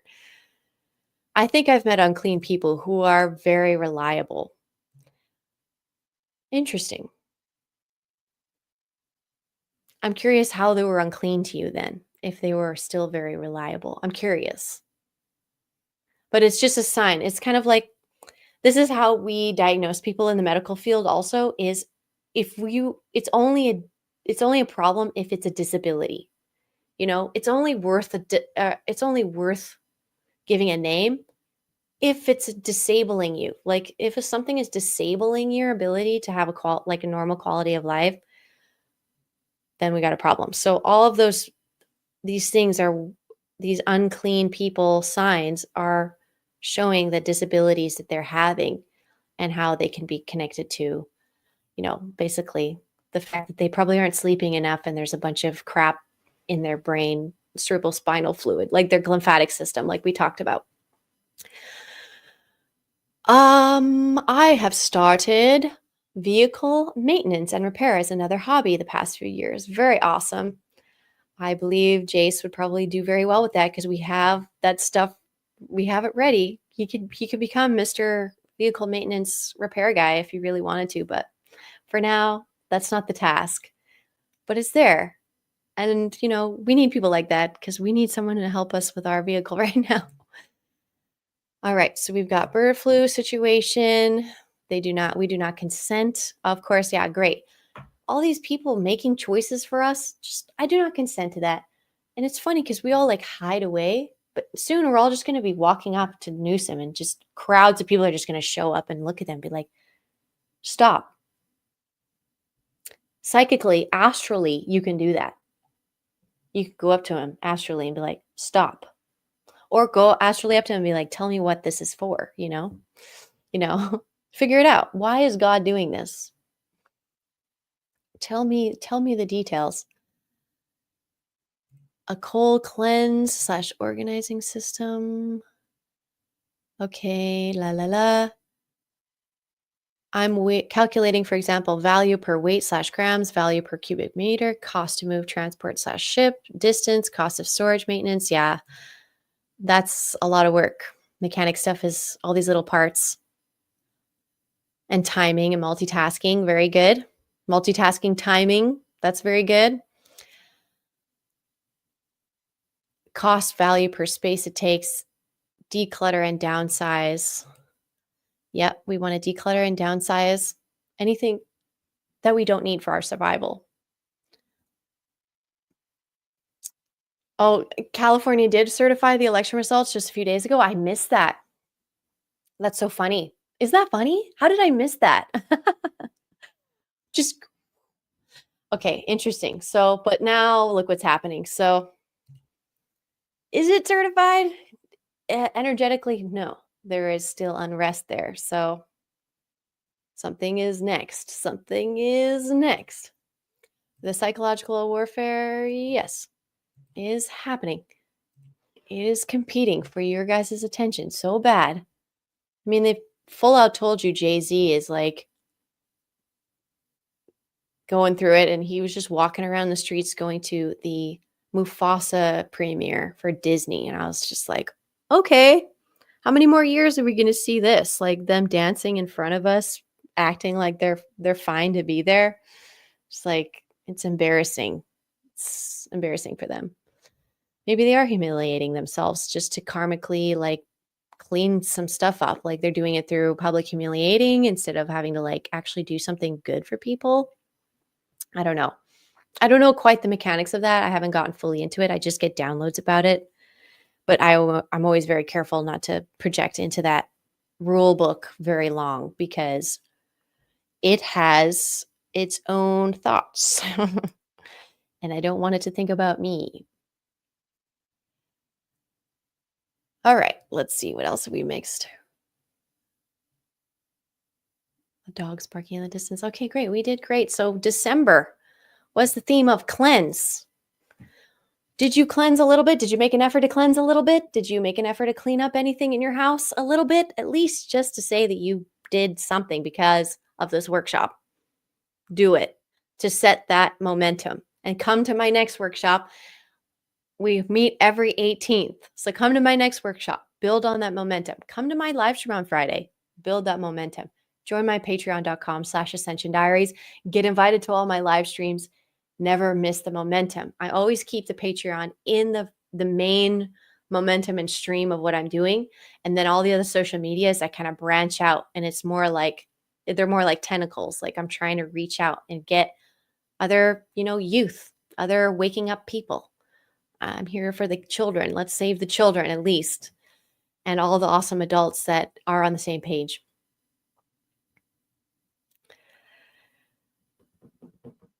We are going into a new year. It's going to be different. There's going to be more opportunities. I'm excited for what's going to be this coming next year. And if you enjoyed this workshop and you enjoy my work and you want to give and get generous and charitable on my end, you can send donations to paypal.me/dsbeings, which is short for Divine Sovereign Beings. I have Cash App, which is dsbeings as well. And if you want to give me some crypto or whatever as well, I have some crypto wallets, and all that information is in the description of this video, or linktree.com/Ascension Diaries is that list of all those things. And all the lists and all my stuff and everything is all on ascensiondiaries.com in some form or fashion. And I'm going to be working on that website to make it even more obvious that, and all the resources I want everyone to have and know about space weather, about psychic stuff, about health. I'm just going to have it way more easy to comprehend. And I'm going to be beefing up my website just to be that kind of resource because I'm paying for it anyways. So I just want to beef it up. And so I can send people directly to my website and they have even more, they get more out of it. And I'm not sending them in all these random directions, but I can't help it. I love the directions. I'm like a spider. I've got like 8 legs. I'm all over the place. And I'm crawling through these webs. I'm mastering these webs, the sky webs, the internet webs, the people webs. I'm spidering, grandmother spidering all over this. So feeling good, feeling confident. I'm going to be doing way more work with grid work and talking about grid work this next year and all different capacities. I want you to write a list of all of the places that you've ever traveled and see if you can actually write that list, because I just did. And in between, I'm like, oh yeah, and I also went there, and oh shoot, I forgot about this, and oh, and I forgot about a lot of the traveling. But I'm starting a list so I can, because it's starting to get too much. My memory, I'm traveling and doing so much grid work. I'm now passing past the point where my memory is serving me, which is good, but also I don't want to lose track of what I've done. So I'm going to work on doing that too. But if you want a quick rundown of some of the spots that I've grid worked, here is a list. You guys, by the way, Trump is really pushing to move Canada to be the 51st state, like officially, because the US pays for Canada to exist basically as a separate entity. And they do that with a lot of countries. There's a lot of like face saving going on. America's like, yeah, we'll pay for you to exist as a separate thing, but you're not really a separate thing. Like that's all being revealed now. What countries are being paid for to look separate, but they aren't separate. And sorting out that situation because the crypto is forcing that to happen too.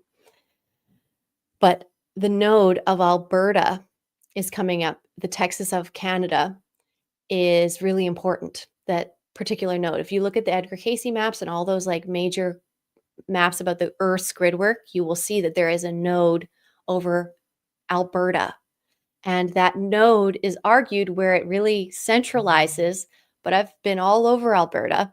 I know the place pretty good. I know the node. I've engaged the node, for example, very familiar with the node. I know it. I was so familiar that I said, okay, node, love you. I'm about to go and go see all the other nodes that I am called to go visit. And that's where we're at. So I've been, I've been over by the Great Lakes as well. I had to go to Vancouver Island, and that kind of grid kind of got sorted out, and then I began branching out to more southern areas, I would say, in eastern areas of the world. So from there, I gridded North Carolina with my whole cheer team. So that was crazy. Really, really powerful. And I was looking back on today and just like, oh my gosh, the things I did before I fully woke up with these groups was like the gridding we did was so hilarious and awesome. So funny with the guise of being a cheer team. It's just the best. It's like gridding really works with a cheer team, because the cheer team really only creates a certain type of energy. Really effective, If you had them cheering for Earth instead of their random school team, like every cheer team just cheers for Earth and then we compete who did it the best. That would be hilarious and awesome. And I think that's the direction we want to go with cheerleading. But yeah, I was at North Carolina, and then I was brought over to Huntington Beach and Disney, and that kind of built up that. And then then brought some more cheerleaders over to Orlando, Universal Disney, and did that whole area.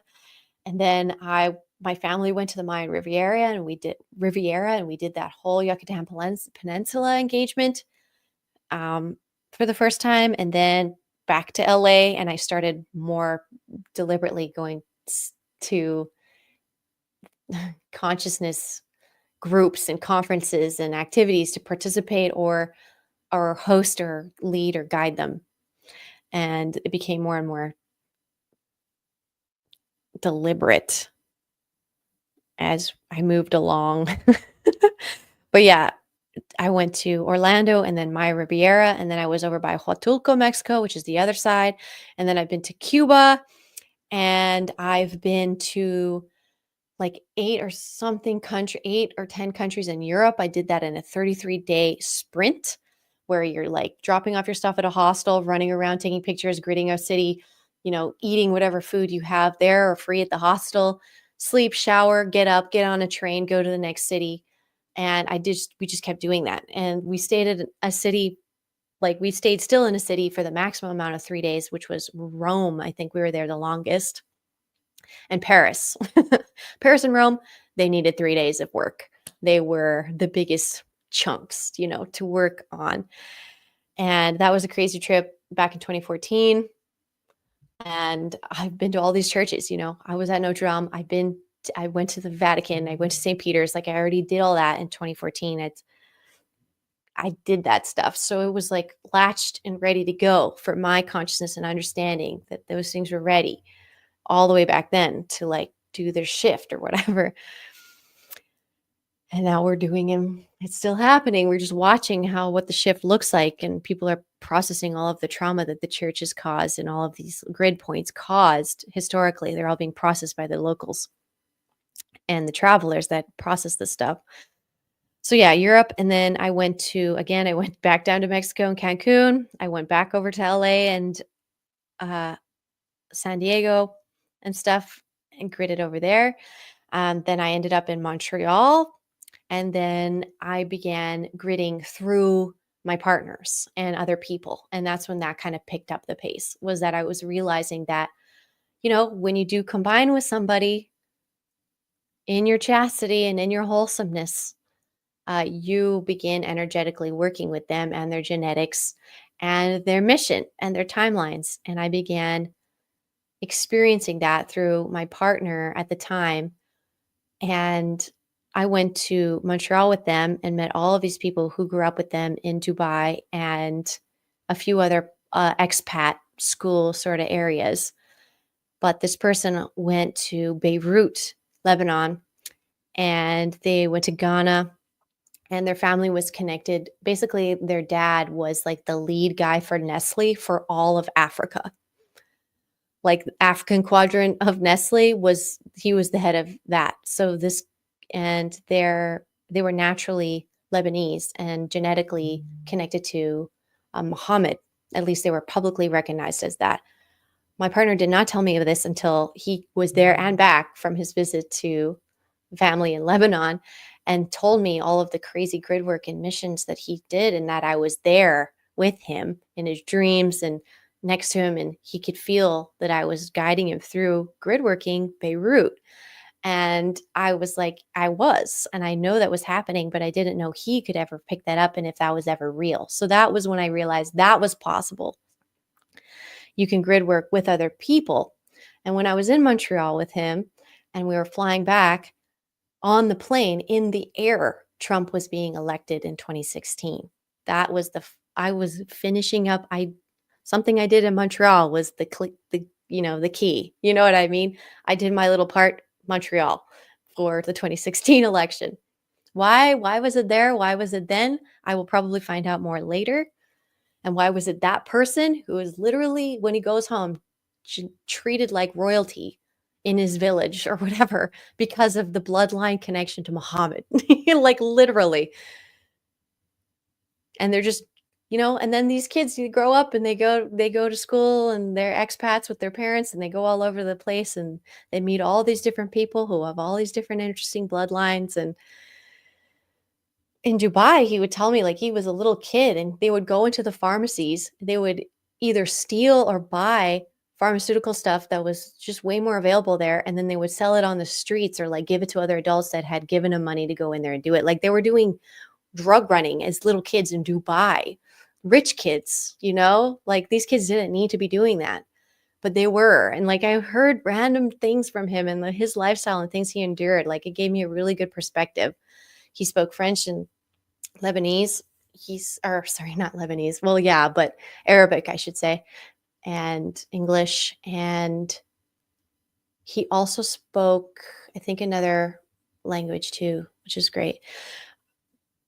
But yeah, after that, I was like, okay, things are happening.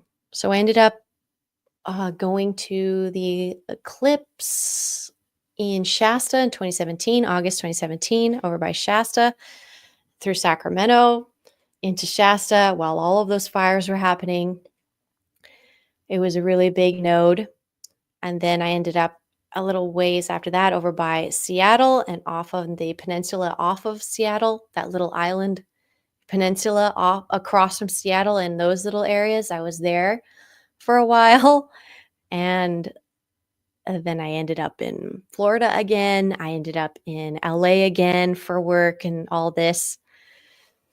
I ended up back up in British Columbia as well, Okanagan, all the way in through Vancouver, Whistler, all of those areas. Not too far north, but the highways that stretch across, connecting.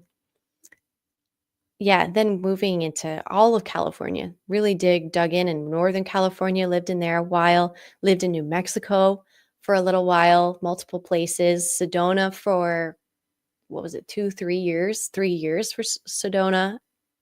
And we ended up checking out Zion and Bryce Canyon, Flagstaff, the Grand Canyon is all in that area. And now Phoenix. Phoenix is Arizona's like head area. That's where we're hanging out. But I've also gone out over by Asheville, and we nearly went there a few weeks before the last hurricane disaster. We were supposed to go, but we genuinely did not have the soul energy to go. We had the will, like we had the desire, but it was like metabolically, we could not get it sorted out. So we couldn't go. We were so upset, really upset. And then the hurricane hit. And so we would have probably maybe even been stuck out there potentially if we weren't careful and got out of the way in time. Like it was a kind of an iffy situation. So I'm glad we didn't end up going because that hurricane was so insane. But we'd already gridded Asheville a few years earlier for a cap disclosure event. And we've gridded into St. Louis, which is another huge major node in the United States. Very important. Had near-death experience there. Was very important. Bled on that soil. It was intense. Have unfinished business there? Maybe. I don't know. It's weird. Figured out. Washington. Then we went to, right after that happened, we were in Washington, D.C. and into Virginia, Blue Ridge Mountains area. And the caverns, like we literally went into the Luray Caverns and went underground and looked at the underground caverns that they're openly talking about in the Blue Ridge Mountains. Just one little spot that you're allowed to go in and walk around, but that's what they all look like. Anyways, so that's yeah. And then where else we went to? I went to Disney some more in California and since then, and just like really fixed a lot of, cranked that and finished that up. Still some more things to do, but nothing crazy.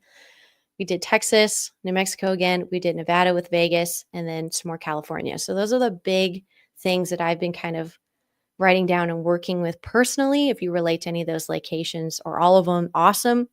Just kind of giving you some sort of background or kind of front loading you with this information for some reason, maybe to inspire you to write your list, like I'm saying, and actually look at all the places that you've engaged and places that you've yet to engage. Like there's all of the major cities in Duck Island, all of the major capital cities in Duck Island, I want to go to and I want to experience and put my energy into and feel and read and learn from. I want my IQ to grow. I want to learn stuff. I want to see stuff. I want to understand all of Duck Island back and front. Truly know my home. And then share my home and then go travel and see other people's homes as well and go all these other countries I've not gotten to go to. I'm astrally doing it. And through other people, I'm getting to do it. But more in person is coming, and I'm excited for that shift. I'm excited. Traveling's hard work, but when it's right, it goes easy. If it feels like a task, it's probably not a good idea. And don't tire yourself out doing something you don't need to. Don't make any promises you can't keep. And be honest. Like, hey, I want to say yes, but I don't have all the information yet. So I'm going to have to get back to you this time, this date. And I'll get back to them then and update them at least on what you have. If there's no update, still get back to them at that time. Keep continuance, keep showing up, keep reliable.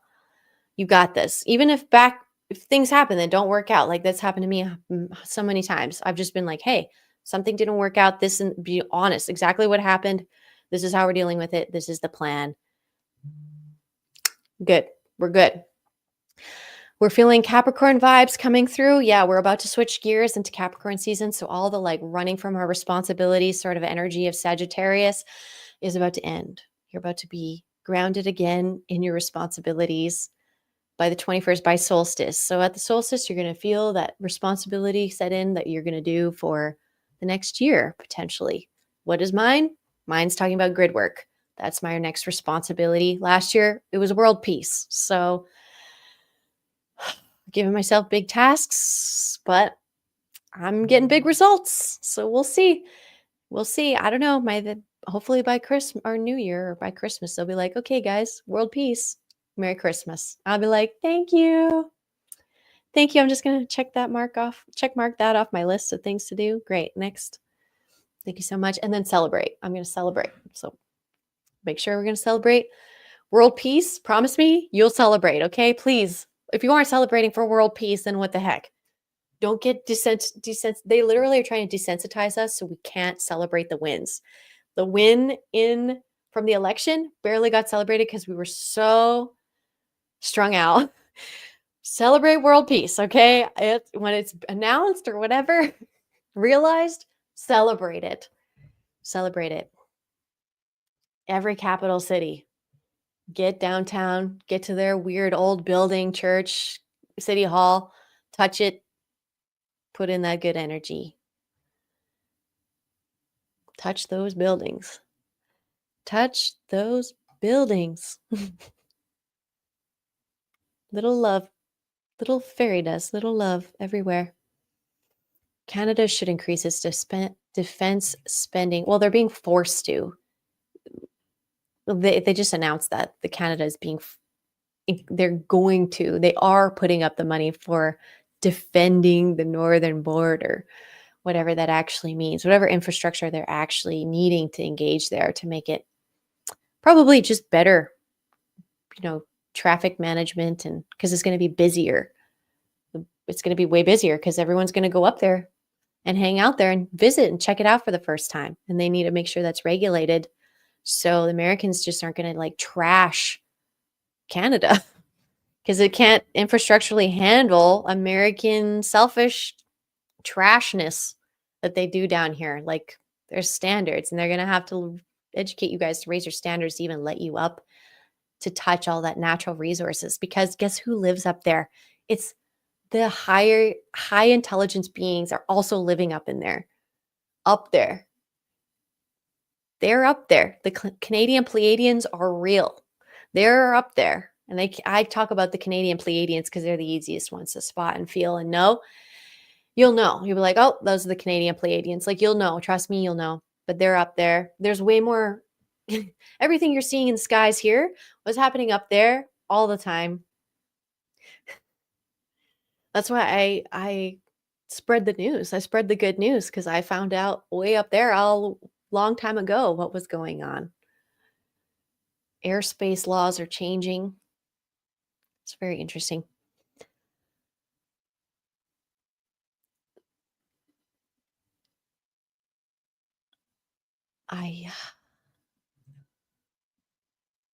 Good.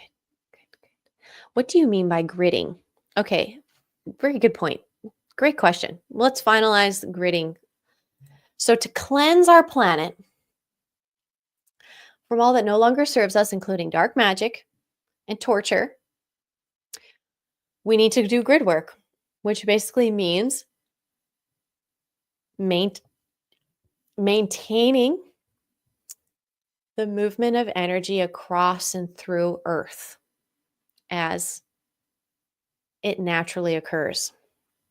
So you need to learn about how electromagnetic energy moves across the geography of our planet. It's a little bit easier to see. If you could see it, you could see the electromagnetic fields with your eyes, like the birds and so on, like more of them can. We can see them. We really can. It's like we literally just have to remember and believe that we can. It's so subtle.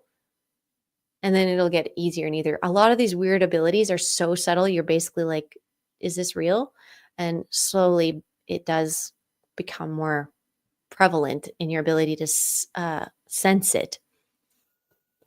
But electromagnetic fields, you're supposed to be able to sense them. That's what dowsing is for. But basically, you're going to be dealing with capitals. So cities are built on top of these mounds and these mountains and these capitals and these moments where electromagnetic energy gathers naturally. And they utilize that space and grew cities on them and with antennas, and they're harvesting that energy that gathers there. So mountains, hills, and then like bodies of water, like lakes and rivers.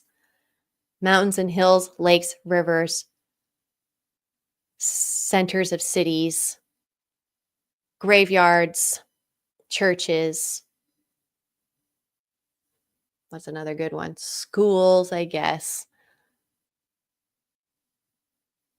Yeah, any sort of monuments, natural or man-made, all of those things are technically nodes and markers of the grid. We naturally do it. We're naturally marking our own grid and doing it. So, a spiritual energy, all electromagnetic energy is just going to gather at these locations more than they would just like random walking down the sidewalk, walking down the sidewalk, there's nothing going on, you know. But if you're walking down the sidewalk towards a massive hill, you're going to start feeling pulled to it even more. Like, I really want to go over there. Oh, I want to climb up it. I want to go to the top. That's you. You're literally the electromagnetic energy that's naturally occurring with the grid when that happens. You're literally being pulled to the top of that mountain, just like all the other particles will be. And same with the water. You're like, oh, I just want to go in that river and I just want to float down it.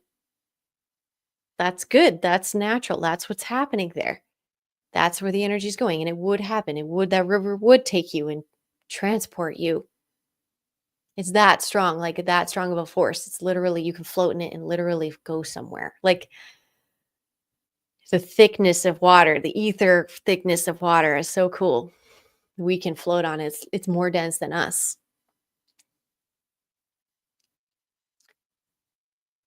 Grid work is basically inserting conscious awareness and attention to places like that draw your attention, basically, and things that draw your attention. You observe them, you see any types of signs of good, of bad, of problems. See a need, fill a need. Grid working is see a need, fill a need. You go to where you're feeling drawn instinctively, and then you see what you can do spiritually for the space, and always offer something. Usually I just do a love, like a little hug or a kiss, like a little energy, like just a little loving gesture towards the space. And then loving things start happening and it guides me along, and then hours go by and you've had an experience. And the best way to grid work is to make a memory in these locations, which is why people do intentional things like ceremonies or burying something, but they make themselves do something ritualistically as a human in those areas in a way to instill the memory and instill the intentions in the space of creating a higher vibrational energy, cleansing the earth, and uplifting all of us. That's kind of the goal with the grid work. It's nurturing. It's a nurturing thing. You're nurturing the earth. You're nurturing the locations the best you can with the tools you have. And one of the funnest things to do is grid work with a group of people. Okay, grid work with a group of people, because they're all going to also pick up different things from the site based off of their DNA, which is awesome. So you could, like, grid working never gets old, and it's not a competition either. You can bring a whole pile of people to a grid point and they're going to tell you a variety of things that they're getting off of it. There's probably going to be a consensus about some of it, like, oh, this is a very strong place and it's reminding me of Egypt. And everyone's like, yeah, for sure. But not just Egypt, and this too, and this too, and this too. And I'm getting this, and I'm getting this, and I'm getting this, and I'm getting this, and like group it all together. All that information's already sitting there. Your ability to pick it up is based off of your genetics as well. So it's great. That's why I also am saying, like, don't think you're hot shit as a spiritual person, because you're like 1%. You're getting 1% of the experience if you think you're the one. You know what I mean? Saving the world. You're not. Sorry. I know you're not, because I'm here as well. So your argument's null right there. I'm also here. Hello. Nice to see you. Working very hard as well. And if we went to a location together, I would also be picking up information and able to share it with you equally, if not more. I will be honest, at some points, I can't shut up sometimes when it gets really good. Like, please get me going. Like, that's the best. I usually can't get myself to say anything. But if I do, then it's a good sign. I'm in a happy, safe energy, and see what I'm going to say. It's going to be very interesting. And I do that to other people, especially sensitives. I'm like, ooh, yeah, make them nice and cozy and comfortable. And then, what did you see? What did you feel? I just can't wait to hear what they pick up because I know some people's skills are even better than mine at certain things. And I'm like, yeah, yeah, put the sensitive of this over here. I want to see what they pick up. Know yourself, know what you're actually good at. That's utilizing your grid working team, and that's utilizing cooperation to gather data and, again, love the earth together. So, final note, my hand was black when I visited Washington, D.C. because I had to touch every Capitol government building. Yeah, I would have been the same. Oh, I could spend every day touching buildings. Like that could be my full-time job. I love it. I could wander the whole earth just touching places all day long. If no one bothered me, it'd be so awesome. I'd be in my bliss. It'd be great. I would be so happy. I can't even start. But that's the goal. I'm ready to just wander around touching stuff and talking about things with a group of friends and whoever's nearby and have a good chat and then eat some local food grown in the soil by somebody conscious and who loves to make food. And yes. And then next day do the next thing. So finally for this, I wanted to tell you because today is the anniversary, I guess, of Joe Biden's first wife and daughter potentially perishing in an accident. And it just pinged me like super strong. I've already brought up Rick and Morty in this workshop, but for you guys who maybe want to engage Rick and Morty or not, it doesn't matter. I engaged it and I'm going to tell you the goods. The main character of Rick and Morty is a man named Rick Sanchez. The last name really matters. I don't know why, but they pinged me. They're like, Sanchez, why is his name Sanchez? Who's really Sanchez in the real world? I'm like, I get to figure that out. But they were showing me him because Rick's storyline is the similar thing as Biden, ironically, in some form there. There's an overlap, which was weird for me to figure out. I was like, okay, why are you telling me this? I would never put those two guys in the same category. So what the heck? So Rick's story is that an alternative version of him portaled in to his reality and killed his wife and daughter. I think it was in some sort of accident. I think it exploded. I think it was an explosion. Yeah, like he jumped in and like left a bomb and like blew up their house. But Rick, in that reality, survived, but his wife and daughter did not. And I'm pretty sure, I don't remember the lore exactly, but either the Rick that came through and attacked him left him a portal gun to also use, or he followed the guy through his portal to his original place and took over his family there as that evil Rick was out ruining all these other multiverses. The one that got his reality ruined moved to a reality where his wife and daughter were still alive. At least his daughter was still alive, and kind of moved in and became the version of their grandpa that they needed instead of the psycho that was the psycho iteration of that person who was ruining the lives of himself through multiple dimensions, which is kind of insane. I know that storyline is a little bit too much for what we're talking about, but it was very interesting. I just wanted to put that in there at the end of this. Just wanted to let you know that we're cleansing out some sci-fi stuff. We're cleansing out some wild sci-fi stuff because some people were given free reign to like experiment until, again, karma started slapping them and they blew up their own experiment in their face or whatever happens, they spontaneously combusted because they energetically couldn't match what they were doing all of a sudden and stuff like that. Things like that happen. So I'm saying, for some reason, I don't know why, but they already have a Kamala character and a Barack Obama character copied in the Rick and Morty universe. So, and the Barack Obama character is the president in the reality, and he is friends with Rick, and they're like equals and companions in a way. And I was just like, okay, are you telling me something? Like, I can't even believe the message I'm getting. I'm just like, that's crazy. You're telling me that the character development of Biden can be this complicated? Wow, I wasn't considering that. So maybe consider that for everybody. Consider that the characters that you're seeing in our reality potentially have extremely sci-fi levels of character development, And so therefore, karma and dharma for them is going to be a little bit more convoluted and hard to follow. But empathy can be served there. Once you do figure out what they're going through, we can empathize. But if we can't figure it out, we can't empathize the best. And all this sci-fi stuff is needing to be talked about and caught up so we can even understand what people have endured and gone through before we like write them off as a society. And that's what's happening to a lot of people. They're all being written off because a lot of the stuff they're experienced and went through is classified, but they're all trying to unclassify it now. And we're cleansing. We're cleansing out all the secrets. We're cleansing out all the rules, the NDAs, the fear, the lack of flow in our reality and amongst us. It's being cleansed. So enjoy it. Enjoy the gentle process. Slough off those layers gently and quietly. Leave no crumbs, make sure. And if you do have crumbs, put it in the fertilizer and let it be useful.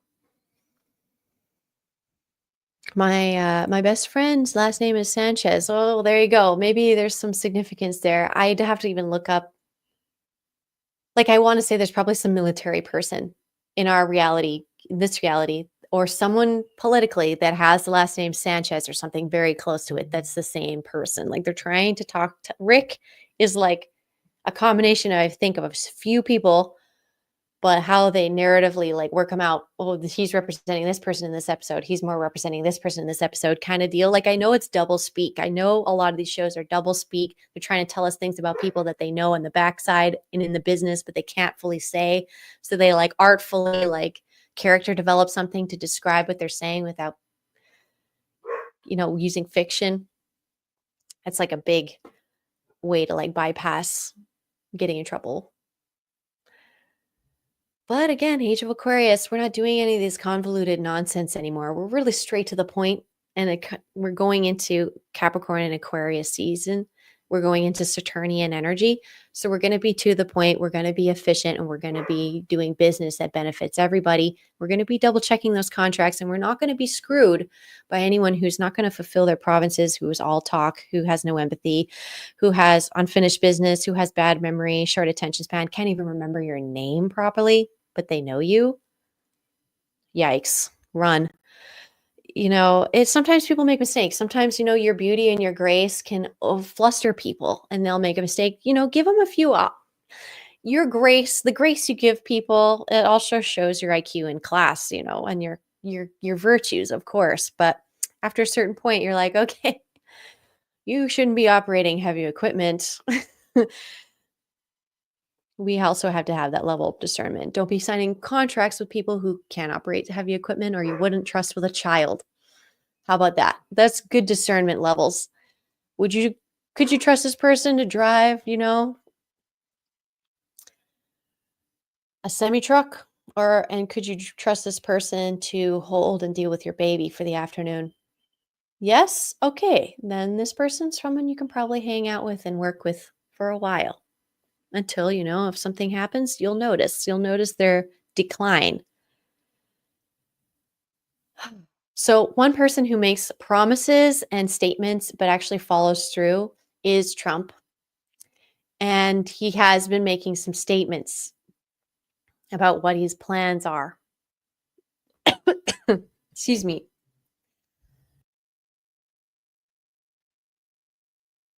Sorry.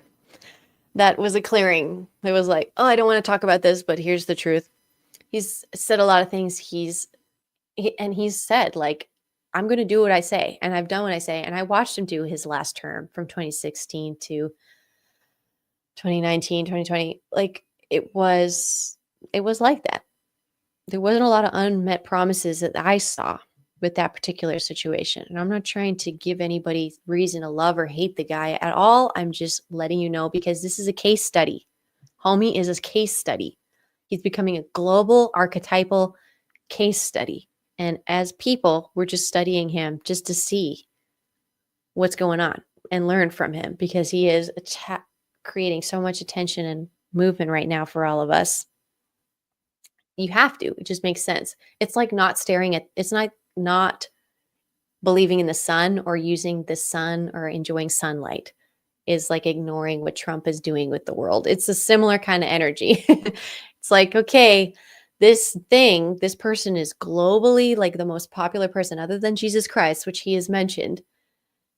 They are the sun in a way for the world. Like they are the light in our world. They are the ones electromagnetic body that's moving things, shaking things. And he's making promises and saying stuff that he's going to do. Some people don't even believe him. And I think it's interesting. So hopefully he can meet all those expectations and fulfill all those promises and follow up on all the things he says. Isn't that nice? Let's hold that expectation for all of our leaders. Very good. Thank you all so much for coming to this workshop. It has been a pleasure to be with you. Please leave a comment. Please like. Please subscribe. We're almost at 7,000 subscribers on YouTube. Shout out to all of you guys on Instagram and on Twitch who go over to my YouTube and subscribe just to show me a little support and boost my page a little bit. Love what I do. I'm so grateful. There's a lot of forces in my life that I've had to just do me and just do me and disappoint them in all these different ways. And it's been really an interesting journey. And I'm here to share the interesting journey with you so you're not afraid to take it on yourself. And it's going to be easier and easier. But like I said, we're cleansing ourselves and our family lineages and all of the grids that we can work with our love and with these 7 virtues. And it's going to go well. 2025 is going to go very well. If you hear anybody fear-mongering, unsubscribe is what the word is. Unsubscribe. Downvote if you can. They took away downvoting, which is silly, but downvote if you can in some fashion. Be like, no, disagree, do not consent. Like we're saying, do not consent. I would say disagree. Because they tell you in the spirit world, they don't recognize the word no. They just hear the affirmative, like they just hear the words. They don't hear the word no for some reason. I've heard that before. So you have to think of a new word. I disagree. Instead of I do not consent, they're like, I do consent. That's all they're hearing. I don't think they're hearing no or not. So it's a weird statement for me. I don't know if that works magically for everybody, but I could be wrong. I've never fully tried it, but I do not consent is like a good energy to push out. Like I do not consent. Like that's the impression, but can you say those words without saying not or no? I disagree.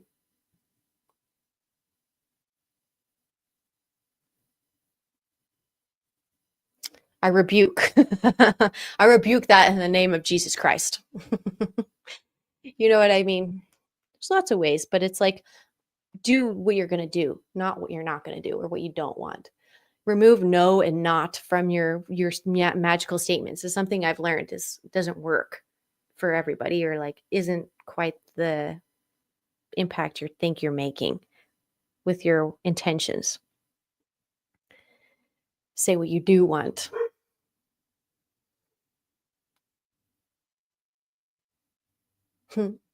Like, I want this, and you say, I want world peace. Oh, we're all talking about the things we want. How fun. You want this? I want world peace. Great. Look at us go. All of us talking about ourselves and what we want. Wonderful. Make sure that everyone's vote is heard in the room. Yes, I want this, and you want this, and I want this, and I want this. I want world peace. Very good. What do you want? What do you want to do with your life? What do you want to do with your time? I want world peace. That's the goal. When that happens, then I have other goals. But I've got a list of things, and just like a program, I need to go through the tasks in order for the next operation to hit, if you know what I mean. So we're very close. Let's world peace and divine sovereign being. No one has authority over you. No one has authority over you. no matter the badge, no matter the pins, no matter the outfit, no matter the haircut, no matter the coercion they have no authority over you. And if anyone's trying to push authority over you, just get out of the way, because God's about to slap them. So like, just get out of the splash zone. Get out of the splash zone. If you also notice someone's about to get their karmic retribution, get out of the splash zone. Get out of it. Just get out of the splash zone. Don't rub it in their face either. When you know it's karma, just don't say anything. Just nurture them. Let them, if you want to love them, help them, be like, oh, that's too bad. I'm sorry that happened. Genuinely, like, I am sorry that happened. But you don't have to say, but I know why it happened to you. You don't have to say that part. That's your sweet little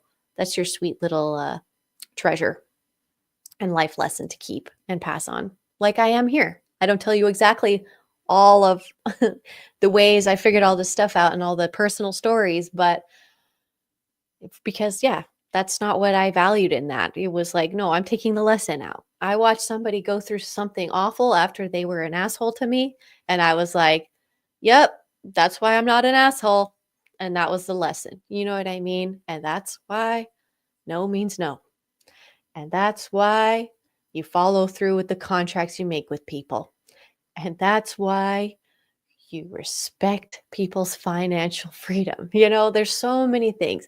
And that's why you respect someone's choice to move out of that city. And that's why you respect someone's choice to leave that team and that job. And respect people's choices. Don't be a jerk, or you're going to get splashed by it, in my opinion. I've watched it.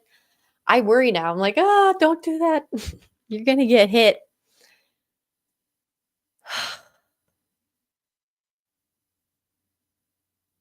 It's great. So thank you all again for joining. Happy workshop. Happy December. Happy 18th. Happy Guardian training. We're happy Guardians.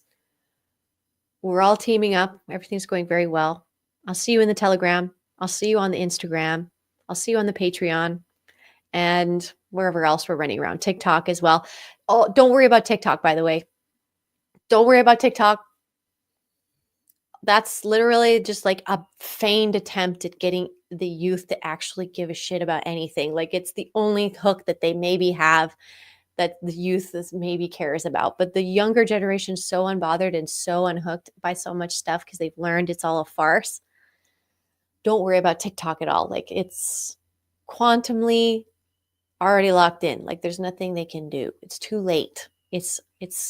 They only want you to talk about TikTok more and download it more and use it more. I think it's the opposite of what they want. They want you to fight for it. They want you to want it.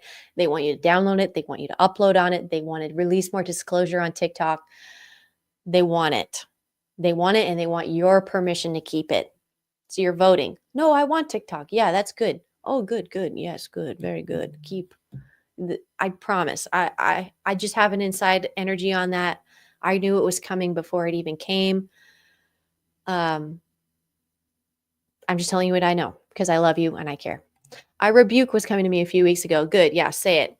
When people are speaking black magic over you, just be like, I rebuke. I rebuke that black magic, and I send it to the feet of Christ. It is going to the jury of heaven. May it be dealt with by God. It is not of me. That is yours. I rebuke that.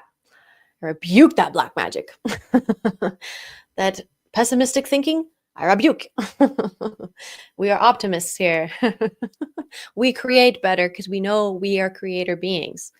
If you're giving your power away, like you don't know what's going on and you're not a creator being, you can't create a better future, you need to cleanse. You're an unclean person. You have something wrong. We need to fix you. All right. Love you. Love you long time. Love you longest time.